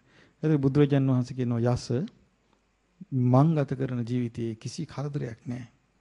කිසි පීඩාවක් නැහැ කියනවා. ඒකට යසකොල පුත්‍රයා එතනට එනවා. උන ධර්මයේ කියනවා. අන්න බුදුරජාණන් වහන්සේලාගේ ධර්මයේ අර මොකක්ද මේ දේශනාවට කියන්නේ? සාමුක්ඛංශික දේශනා. තමාම උසස් බවට පත් කරවන දේශනාව කියනවා. දේශනා කරාම යසකොල පුත්‍රයා සෝවාන් ඵලයටපත් වෙනවා. යසකොල පුත්‍රයාගේ අම්මා නැගිටලා බලනවා දොරවල් ඇරලා. දුවලා ගිහිල්ලා බලන කුමාරයා නැහැ. තාතර දුවලා ගිහලා කියනවා හරි වැඩේනේ. පුත් කුමාරයා නැහැ කියනවා. තාත්තා කියනවා මම බලාගෙන ඉන්නම් කියලා බලනවා. මම වැලි පාරේ තියෙන අඩිපාරවල්. ඒ අඩිපාර දිගේ යනවා. ඒතර බුදුරජාන් වහන්සේ දකිනවා දැන් තාත්තා එනවා. දැන් උන්වහන්සේ 이르දියක් පානවා. යසකොල පුත්‍රයා වාඩි වෙලා ඉන්නවා. පේන්නේ නැහැ තාත්තට.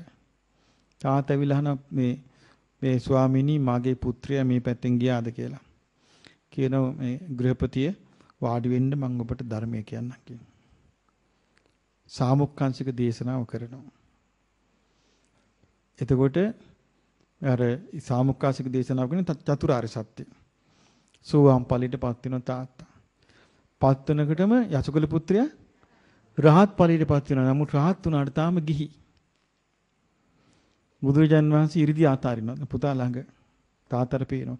තාත්තා කියන පුතේ අම්මට කරදරයක් වී අම්මා දැන් ඔන්න කම්පා වෙලා ඉන්නවා. ඉක්මනට ගෙදර යන් කියනවා. එතකොට බුදුරජාන් වහන්සේ කියන ගෘහපතිය ඔබ යම් ධර්මයක් අවබෝධ කළාද? ඒ ධර්මයේ පරිපූර්ණව අවබෝධ කළා උපාදාන රහිතව හිත මුදවාගෙන නිකලෙස්ලා මේ ඉන්නේ කියන පුතා. මේ පුතාට දැන් තියෙන්නේ පැවිදි විතරයි කියනවා. තාත්තා කියනවා ස්වාමීනි මාගේ පුත්‍රයාට පැවිදි එසේම වේවා. එහෙනම් ස්වාමීනි හෙට දවසේ දානෙට මේ පුතා සමග ගෙදර වඩින්න කියනවා. ඔන්න එහි භික්ෂු පැවිද්ද ලැබෙනවා යසකුල පුත්‍රයාට. බලන්න මේ ජීවිතේ කොහොමද කියලා. ඊට පස්සේ බුදුරජාණන් වහන්සේ යසකුල පුත්‍රයයි ඒ ගෙදරට වඩිනවා. යස රහතන් වහන්සේ. වඩින්න දැන් තාත්තා සුවං වෙලා. දැන් යස කුමාරයාගේ ගිහි කාලේ යස කුමාරයාගේ බිරිඳයි අම්මයි. දානි හදලා දැන් දාන පූජා කරනවා. එදා බුදුරජාණන් වහන්සේ එතනදිත් අර දාන කතා, සීල කතා, සග්ග කතා කාමානං ආදීනං ඕකාරං සංකිලේසං නික්කම්ම ආනිසංසං ඔය මේ සාමුක්ඛාංශික දේශනාව කරනවා. එතකොට ඔන්න යසකුල පුත්‍රයාගේ අම්මයි බිරිඳයි සුවම් ඵලයටපත් වෙනවා. එතකොට යසකුල පුත්‍රයාගේ තාත්තා තමයි බුද්ධ ශාසනයේ ප්‍රථම උපාසක තෙරුවන් සරණ ගියේ ප්‍රථම උපාසක. අම්මයි මේ බිරිඳයි තමයි තෙරුවන් සරණ ගියේ ප්‍රථම උපාසිකාවෝ. නිකන් මේ තෙරුවන් සරණ ගියේ ඒගොල්ලෝ මාර්ගඵල ලාභීන් හැටියටයි. දැන් බලන්න පින්වල වෙනස. දැන් අපි මේ තෙරුවන් සරණ යනකොට තෙරුවන් කැඩෙන්න කොච්චර දේවල් තියෙනවද? තව කෙනෙක් කියලා නැකතක් ගෙනත් දෙනවා. මේ බලාපි මේකක් කියලා. තව කෙනෙක් කේන්ද්‍රය බැලුවද කියලා අහනවා. මේ රකින්න තිසරණේ නැති වෙනන්න කොච්චර දේවල්ද දැන් වර්තමානයේ. තිසරණේ පිළිටලා මැරෙන්නේ කීයෙන් කී දෙනාද? ගොඩාක් දෙනෙකුට තිසරණේ නැතුව මැරෙන්නේ. ඉතින් සුගතියක් කොහේ තිසරණේ නැතුව මැරිලා. ඉතින් ඒ නිසා ඒ බුදුරජාණන් වහන්සේගේ නානාදි මුක්තිකත භාවය ඥානයක්. ඒතකොට මම කල්පනා කළා ඒවා කියවද්දි ඇත්තෙම මේ මොනතරම් පින්වන්තයෝද. දැන් යසකුල පුත්‍රයාගේ තාත්තා දන්නවද ඒ බුද්ධ ශාසනයේ මේ පළවෙනි උපාසක කියලා? නෑ. අම්මා දන්නවද පළවෙනි උපාසිකාව කියලා? එයාගේ බිරිඳ දන්නවද පළවෙනි උපාසිකාව කියලා? නෑනේ. යසකුල පුත්‍රයා දන්නවද පිටත් වෙන්නේ රහත් වෙන්න කියලා? නෑනේ. බලන්න මේ හොඳට පින් මෝරපු අයගේ සිද්ධ වෙන හැටි. ඔන්න ඊට පහවදා ආරංචින යසකුල පුත්‍රයා ගැන ආරංචි වෙලා එනවා සිටු පවුල් වල සිටු කුමාරවරු 4 දෙනෙක්. විමල සුබාහු පුන්නජී ගවම්පති කියලා. මේ බුදුරජාන් වහන්සේ කියන්නේ යස රහතන් වහන්සේ බලන් දෙන්නේ. ඇවිල්ලා වන්දනා කරලා කතා කරාම මේ කුමාරවරු 4 දෙනාව බුදුරජාන් වහන්සේ ළඟට එක්කන් යනවා. භාග්‍යතුන් වහන්සේ මේ ප්‍රධානම බරණැස ප්‍රධානම සිටු පවුල් වල ඉන්න ප්‍රධාන කුමාරවරු 4 දෙනා කියනවා. විමල සුබාහු පුන්නජී ගවම්පති. ඒ එකගෙන යනවා. එතකොට බුදුරජාන් වහන්සේ අන්න සාමුක්ඛාංශික දේශනාව කරනවා. රහතන් වහන්සේලා 4 නමක්. ඊට පවෝදාරංචි වෙලා අනිත් අය එනවා 50 දෙනෙක් කෙනවා හොඳ කොල්ලෝ. 50 දෙනෙක් කෙනවා. යස රහතන් වහන්සේ බලන්න. ආයි බුදුරජාන් වහන්සේ ගාවට එක්කන් යනවා. ස්වාමිනී මගේ යාළුවෝ මේ කියනවා. 50 දෙනා. ආයි චතුරාර්ය සත්‍ය දේශනා කරනවා. සාමුක්ඛාංශික දේශනාව. ඒ සියලු දෙනාම නිකලස් වෙනවා. බලන්න මේ යුගයේ අද මොනවද තියෙන අපිට තිසරණ රැක ගන්න කොච්චර අමාරුද? අද ඉන්න තත්ත්වයේ ඒ තත්ත්වයේ අතර වෙනස දැන් තේරුම් ගන්න. මේ තිසරණ රැක ගන්න කොච්චර අමාරුද? සීල්පද 5ක් රැක ගන්න කොච්චර අමාරුද? හිත රැකගෙන දාන පිටිකක් පූජා කර ගන්න කොච්චර අමාරුද? එතකොට මේ සිතේ ශ්‍රද්ධාවට හානි වෙන දේවල් නෙමෙයි හැමතැනම සිද්ධ වෙන්නේ වර්තමානයේ. ඒ විදිහට බලද්දී අපිට කොච්චර දුෂ්කරද මේ කුසල් දහම් මේ යෙදීම. අපි බොරු කතා කරලා වැඩක් නැහැ. ඒ බුදුරජාන් වහන්සේ කාලේ සුන්දර ලෝකේ නෑ. සුළු කාලෙන් බලන්න පට ගාලා ධර්ම බෝධේ වෙච්ච හැටි. ඒ කාලේ ඉතින් අපි කොහේ හිටියද මොනවා වෙලා හිටියද මේ සංසාරේ කියන්නේ කොනක් පොටක් පේන තැනක් නෙමෙයි. කාලයකට කල්ප ගානක් මුහුදෙන් ගොඩට යන්නේ. කල්ප ගානක් මෙරි මුහුදෙමයි. ආයි කාලයකට වැසිකිලි වලින් ගොඩ යන්නේ කල්ප ගානක්. ආයි තිරිසං ආත්මෙන් ගොඩ යන්නේ කල්ප ගානක්. ආයි പ്രേත ලෝකෙන් ගොඩ යන්නේ. එහෙම ක්‍රවුම් ගහන්නේ මනුස්ස ලෝකෙට මේ එන්නේ අපි. එහෙම ඇවිල්ලා තමයි දැන් අපි මේ මත් වෙලා ඉන්නේ මේ දන්න පේන ටිකට. ඉතින් මේ ඇත්ත ස්වභාවය අර බුදුරජාණන් වහන්සේ දේශනා කරපු නිසා අපි දැන් මේක ඉගෙනගෙන තියෙනවා.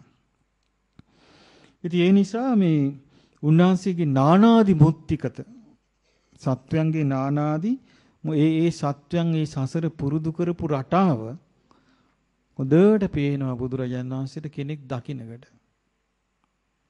දකින්නකට පේනවා. දැන් ඉතින් අපිට මේ අවස්ථාවල් නැහැ දැන්. එතකොට මේ පේනතික් මානිකේ බඳු අවස්ථාවක් නැහැ. එතකොට අපිට දැන් එහෙමනම් ආඩම්බර වෙන්න මොකුත් තියෙනවද? නැහැ. හිතට ගන්න මොකුත් නැහැ. හරි විදියට තේරුම් ගත්තොත් අපි හැමෝම එක එක්කෙනා ඊටාම අසරණයි. ඊටාමත්ම අසරණයි. ඒතර මේ අසරණ භාවයට තියෙන පිළිසරණ තමයි බුදුරජාණන් වහන්සේව සරණ යන්න ලැබීම. ඉතින් ඒ සරණ ගියපු බුදුරජාණන් වහන්සේගේ ඥාණ තමයි දැන් ඔය අපි ඉගෙන ගනිමින් සිටියේ. පළවෙනි ඥාණයට අපි කිව්වේ විය හැකි තැන් නොවිය හැකි තැන් ගැන ඒ ආකාරයෙන්ම උන්වහන්සේ දන්නවා. අතීත අනාගත වර්තමාන කර්ම විපාක හේතු වශයෙන් තැන් වශයෙන් ඵල දෙන ආකාරය උන්වහන්සේ ඒ විදිහටම දන්නවා. සියලු තැන්වල උපදින ප්‍රතිපදාව සියලු තැන්වලට යන ප්‍රතිපදාව උන්වහන්සේ ඒ විදිහටම දන්නවා. අනේක ධාතු නානා ධාතු ලෝකේ උන්වහන්සේ ඒ විදිහටම දන්නවා. සත්‍යංගේ නානාදි මුත්‍තිගත බව ඒ විදිහටම දන්නවා. දැන් අපි ඥාන කීයක් ඉගෙන ගත්තද? ඥාන පහයි. ඊළඟ එක තමයි පරසත්තානං පරපුග්ගලානං ඉන්ද්‍රිය පරෝ පරියත්තං යථා භූතං පජානාති. මේ බාහිර සත්වයන්ගේ බාහිර පුද්ගලයන්ගේ අභ්‍යන්තරී ගුණේ මොන විදිහටද තියෙන්නේ කියලා උන්වහන්සේ දන්නවා. ඒ කියන්නේ දැන් අපි ගත්තොත් දැන් මෙතන ඉන්න ඔක්කොගෙම එක එක්කෙනා තුළ සංසාරේ පුරුදු කරපු එක්ක වීරිය ඉස්මතු වෙලා ඇති. එහෙම නැත්නම් පැහැදෙන ස්වභාවය ඉස්මතු වෙලා ඇති. ඒක හිත එකඟ වෙන බව. එහෙම නැත්නම් නෝනින් විමසන බව මොකක් හරි එකක් තියෙන පුරුදු කරපු එක. නමුත් මේ වෙන කවුරුවත් මේ ලෝකේ කවුරුවත් දන්නේ ඒක. ඒක දන්නේ කවුද? බුදුරජාන් වහන්සේ දන්නේ. පරසත්තානම් පරපුග්ගලානම් ඉන්ද්‍රිය පරෝ පරියත්තං. බාහිර සත්‍යයන්ගේ බාහිර පුද්ගලයන්ගේ ඉන්ද්‍රිය ධර්මයන්ගේ අඩු වැඩි බව. උන්වහන්සේ දන්නවා. ඒකයි උන්වහන්සේට කෙනෙක් දකින්නකටම උන්වහන්සේ පුදුමයි, හරීම පුදුමයි. වදා ගන්න බෑ අපිට. සමහර අයට ධර්මය අවබෝධ කරගන්න වචන දෙකයි කියන්නේ. දවසක් එනවා භික්ෂුවක්. භාග්‍යවතුන් වහන්සේ මම මේ හුදකලාවේ ඉන්න යන්න හදන්නේ. මට ධර්මයක් දේශනා කරන්න කියනවා. එහෙනම් මහාන එහෙනම් භික්ෂුව මේක මතක තියාගන්න කියනවා. බැඳුනොත් ඔබ බැඳෙන්නේ මායයට. නිදහස් වුණොත් ඔබ නිදහස් වෙන්නේ මායයෙන්. ඔන්න ඕක ගිහිල්ලා අවබෝධ කරන්න. උච්චරයි බණ. ඒතර කියනවා එතනදී මේ ස්වාමීන් වහන්සේ කියනවා භාග්‍යවතුන් වහන්සේ මට අවබෝධ වුණා කියනවා. විනාඩියක් ගියේ නැහැ. ඔබට අවබෝධ වෙන්නේ කොහොමද කියලා අහනවා. භාග්‍යවතුන් වහන්සේ මම රූපෙට බැඳුනොත්, වේදනාවට බැඳුනොත්, සංඥාවට බැඳුනොත්, සංස්කාරයට බැඳුනොත්, විඥාණයට බැඳුනොත් මායයට බැඳුනා වෙනවා. භාග්‍යවතුන් වහන්සේ මම රූපෙන්, වේදනාවෙන්, සංඥාවෙන්, සංස්කාරයෙන්, විඥාණයෙන් නිදහස් වුණොත් මායයෙන් නිදහස් කියනවා. ආ භික්ෂුව හරි. දැන් ගිහිල්ලා යන්න කියනවා. විවේකයෙන් ඉන්න. දැන් ඕක අවබෝධ කරන්න කියනවා. සුළු කලයි රහතන් වහන්සේ නමක්. දැන් බලන්න හරි ඒ කියන්නේ උන්වහන්සේ හරියටම දන්නවා. ඒ කෙනාට ඒ අවබෝධ වෙන්න උවමනා කරන පාවිච්චි කරන්න තියෙන වචනේ. අපි මොකක්වත් දන්නේ නැහැ සාමාන්‍ය ලෝකේ. දැන් සමහරට අපි දන්නේ නැතුව සමහරට කෙනෙකුට වචනයක් කියනවා. ඒ වචනේ එයා ආත්ම ගානක් පස්සෙන් පන්නන්න. මට මේක අරක කිව්වනේ කියලා. එහෙම වෙනවද නැද්ද? සමහරට අපි කියන්නේ මෙයාට කේන්ති යන හොඳටම ගැටෙන වචනයක් අපි කියනවා. එතකොට එයාගේ තියෙන අර ඇතුලේ ඇංජිමට ඒක හොඳට සෙට් වුණා. එතකොට මොකද වෙන්නේ? ඕ ගාලා ද්වේෂේ. එහෙම වචනෙට වෙන්නේ නැද්ද? සමහර අය හොඳට එනවා මේ යන්තම් වචනයක් එහෙම මෙහෙන් යාන්තම් ගෑවෙන්න බෑ. ප්‍රශ්න බවට පත් වෙන අවස්ථා නැද්ද? තියෙනවනේ. බලන්නේ අර සංසාරයේ එක්කෙනා පුරුදු කරපු රටාවේ. ඒ රටාවට යන්නේ. එහෙම ගිහිල්ලා දැන් මේ ජීවිතේ ගොඩාක් අය ඒ කර්මයට බැඳිලා තමයි අපි වාසය කරන්නේ. අපි දන්නේ නැහැ මේ කර්මයට බැඳිලා කර්මයේ විපාක විඳ විඳ වාසය කරන. කර්මානුරූපව කසාද බඳිනවා. කර්මානුරූපව ළමයි හම්බ වෙනවා. කර්මානුරූපව රස්සාල් කරනවා. කර්මානුරූපව ගෝලුව ඇවිල්ලා මහාන වෙනවා. කර්මානුරූපව ස්ථාන හදනවා. මේ හැම දෙයකටම බලපාලා තියෙන මොකද්ද? කර්මය. කර්මානුරූප බව බලපාලා. දැන් බුදුරජාණන් වහන්සේට ඒක බලපෑවේ නැද්ද? ඒ උන්වහන්සේ සම්බුද්ධත්වයට පත් වෙලා බරණස ඒ 61ම ධර්ම ප්‍රචාරයට පිටත් කළා. ඊට පස්සේ උරුවෙල් දනවුවට වැඩලා උරුවෙල් දනවියෙන් ජටිල දමනය කළ 19ත් එක්ක ගයා ශීර්ෂයට ගිහිල්ලා ගයා ශීර්ෂයේ පිරිස ඔක්කොම රහතන් වහන්සේලා බවට පත් වෙලා ඒ පිරිසත් එක්ක වේලුවනේට වඩිනවා.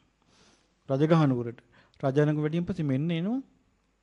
කවුද එන්නේ? උපතිස්ස කෝලිත 250 පිරිසම ගේනවා. කවුද එන්නේ? අග්‍ර ශ්‍රාවකයන් වහන්සේලා. ඒතර බලන්න කර්මානුරූප බලපෑමක් නැද්ද? තියෙනවානේ. ඒවෙන් මිදෙන්න බෑ ලෝක සත්වයාට. ඒ ගානට ඔක්කොම සිද්ධ වෙනවා. දැන් රජගහනුවර ඉන්නකොට මෙන්න මේ සවැත්නුවර හිටපු සිටුතුමා මෙන්න රජගහනුවරේ බිස්නස් වලට මුණ ගැහෙනවා. ඒතර මෙණ්ඩක නුවර හිටිය ඒ මෙණ්ඩක සිටු පුත්‍රයාගේ දුව විසාකා. එතකොට බුදුරජාන් වහන්සේ කාලේ පුංචි අවුරුදු 7 දී රහත් වෙනවනේ. සෝවාන් වෙනවනේ. එතකොට බලන්න මේ ඔක්කොම ගානට මෙන හැටි ඒ කාලේට ගානට ඉපදිලා. ඒ පින්වන්ත විදියට ඒ තැන්වල උපන්න. හැබැයි අපිත් මේ ඉපදිලා තියෙන විදිය ගත්තොත් එහෙම මේ කාල පරිච්ඡේදයේදී මේ පෘථුවියේ සමස්ත පෘථුවිය අපි ගමු නිකන් පෘථුවිය කියලා ලෝකගෝලේ. ඕකේ එක එක රටවල ජීවත් වෙන මිනිස්සුත් එක්ක අපිත් මනුස්සාත්මය ලැබුණා කියලා හිතන්න. ඒතර අපිට ලැබිච්ච දේවල් අතර අග්‍ර මොකද්ද? ධර්මය නේද? මේ ධර්මයේ හම්බුනේ නැත්තම් සාමාන්‍ය මිනිස්සු වගේ අපිත් කාලා පොඩි ගයක් හදාගෙන පාරේ තියෙන දේවල් සාප්පුල් තියෙන දේවල් බල හූල්ල කන්න බැරි වෙච්ච කෑම ගැන හූල්ල අදින්න බැරි වෙච්ච ඇඳුම් ගැන හූල්ල යන්න බැරි වෙච්ච වාහන ගැන හූල්ල හදන්න බැරි වෙච්ච ගෙවල් ගැන හූල්ල ඉගෙන ගන්න බැරි වෙච්ච විෂයන් ගැන හූල්ල බලන්න බැරි වෙච්ච නාට්‍ය ගැන හූල්ල අපිට ඉන්න වෙන්නේ. අද අපිට ඒවෙන් බැහැර වෙලා ඉන්න පුළුවන් කමක් නැද්ද? ඒවා කෙරේ අපිට නිකන් මධ්‍යස්ථ බලන්න බැරිද අද? ඒ මොකද හේතුව? ඊට වඩා ශ්‍රේෂ්ඨ දෙයක් අපිට කියවන්න පුළුවන් වෙච්ච නිසා. ධර්මයේ ලැබිච්ච නිසා. නැත්තම් තියෙන බාහිර දේ දිහා බලාගෙන හූල්ලනවා, ලබා ගන්න දේ බැරි වෙච්ච දේවල් හිතෙන් මවාගෙන තෘප්තියක් විඳිනවා. ඕකනේ මේ මනසේ තියෙන්නේ. ඉතින් මේ මායාවට අහුවෙච්ච අපි මේක මායාවක් කියලා තේරුම් ගන්න උදව් වුනේ නැද්ද මේ ධර්මය? මේ ධර්මයේ තමයි උදව් වෙන්නේ. ඒ නිසා අද දවසේ අපි ඉගෙන ගත්ත ඥාන 6ක්. මොනවද මේ ඥාන 6? ඔව්. වේ හැකි නොවේ හැකි තැන් ගැන ඒ ආයුරින්ම දන්නා ඥානය. පළවෙනි එක. දෙවෙනි එක අතීත අනාගත වර්තමාන කර්ම විපාක විපාක වශයෙන් තැන් වශයෙන් ඵල දෙන ආකාරය ඒ ආයුරින්ම දන්නා ඥානෙ. 3 සියලු තැන් වලට යන ප්‍රතිපදාව ඒ ආයුරින්ම දන්නා ඥානෙ. 4 අනේක ධාතු නානා ධාතු ලෝකය ඒ ආයුරින්ම දන්නා ඥානෙ. 5 සත්වයන්ගේ නානාදි මුත්‍තික බව ඒ ආයුරින්ම දන්නා ඥානෙ. 6 බාහිර සත්‍යයන්ගේ බාහිර පුද්ගලයන්ගේ ඉන්ද්‍රිය ධර්මයන්ගේ අඩු වැඩි බව ඒ ආයුරින්ම දන්නා ඥානෙ. අද අපි මේ ඥාන 6 ඉගෙන ගත්තා. අපිට මේ බුදුරජාණන් ඒ දසබල ඥානින් යුතු බුදුරජාණන් වහන්සේගේ සරණ අපට මේ ජීවිතයේ තුලත් ඉදිරි ජීවිතවලත් ඒ ආයුරින්ම ලැබේවා. සාදු සාදු සාදු.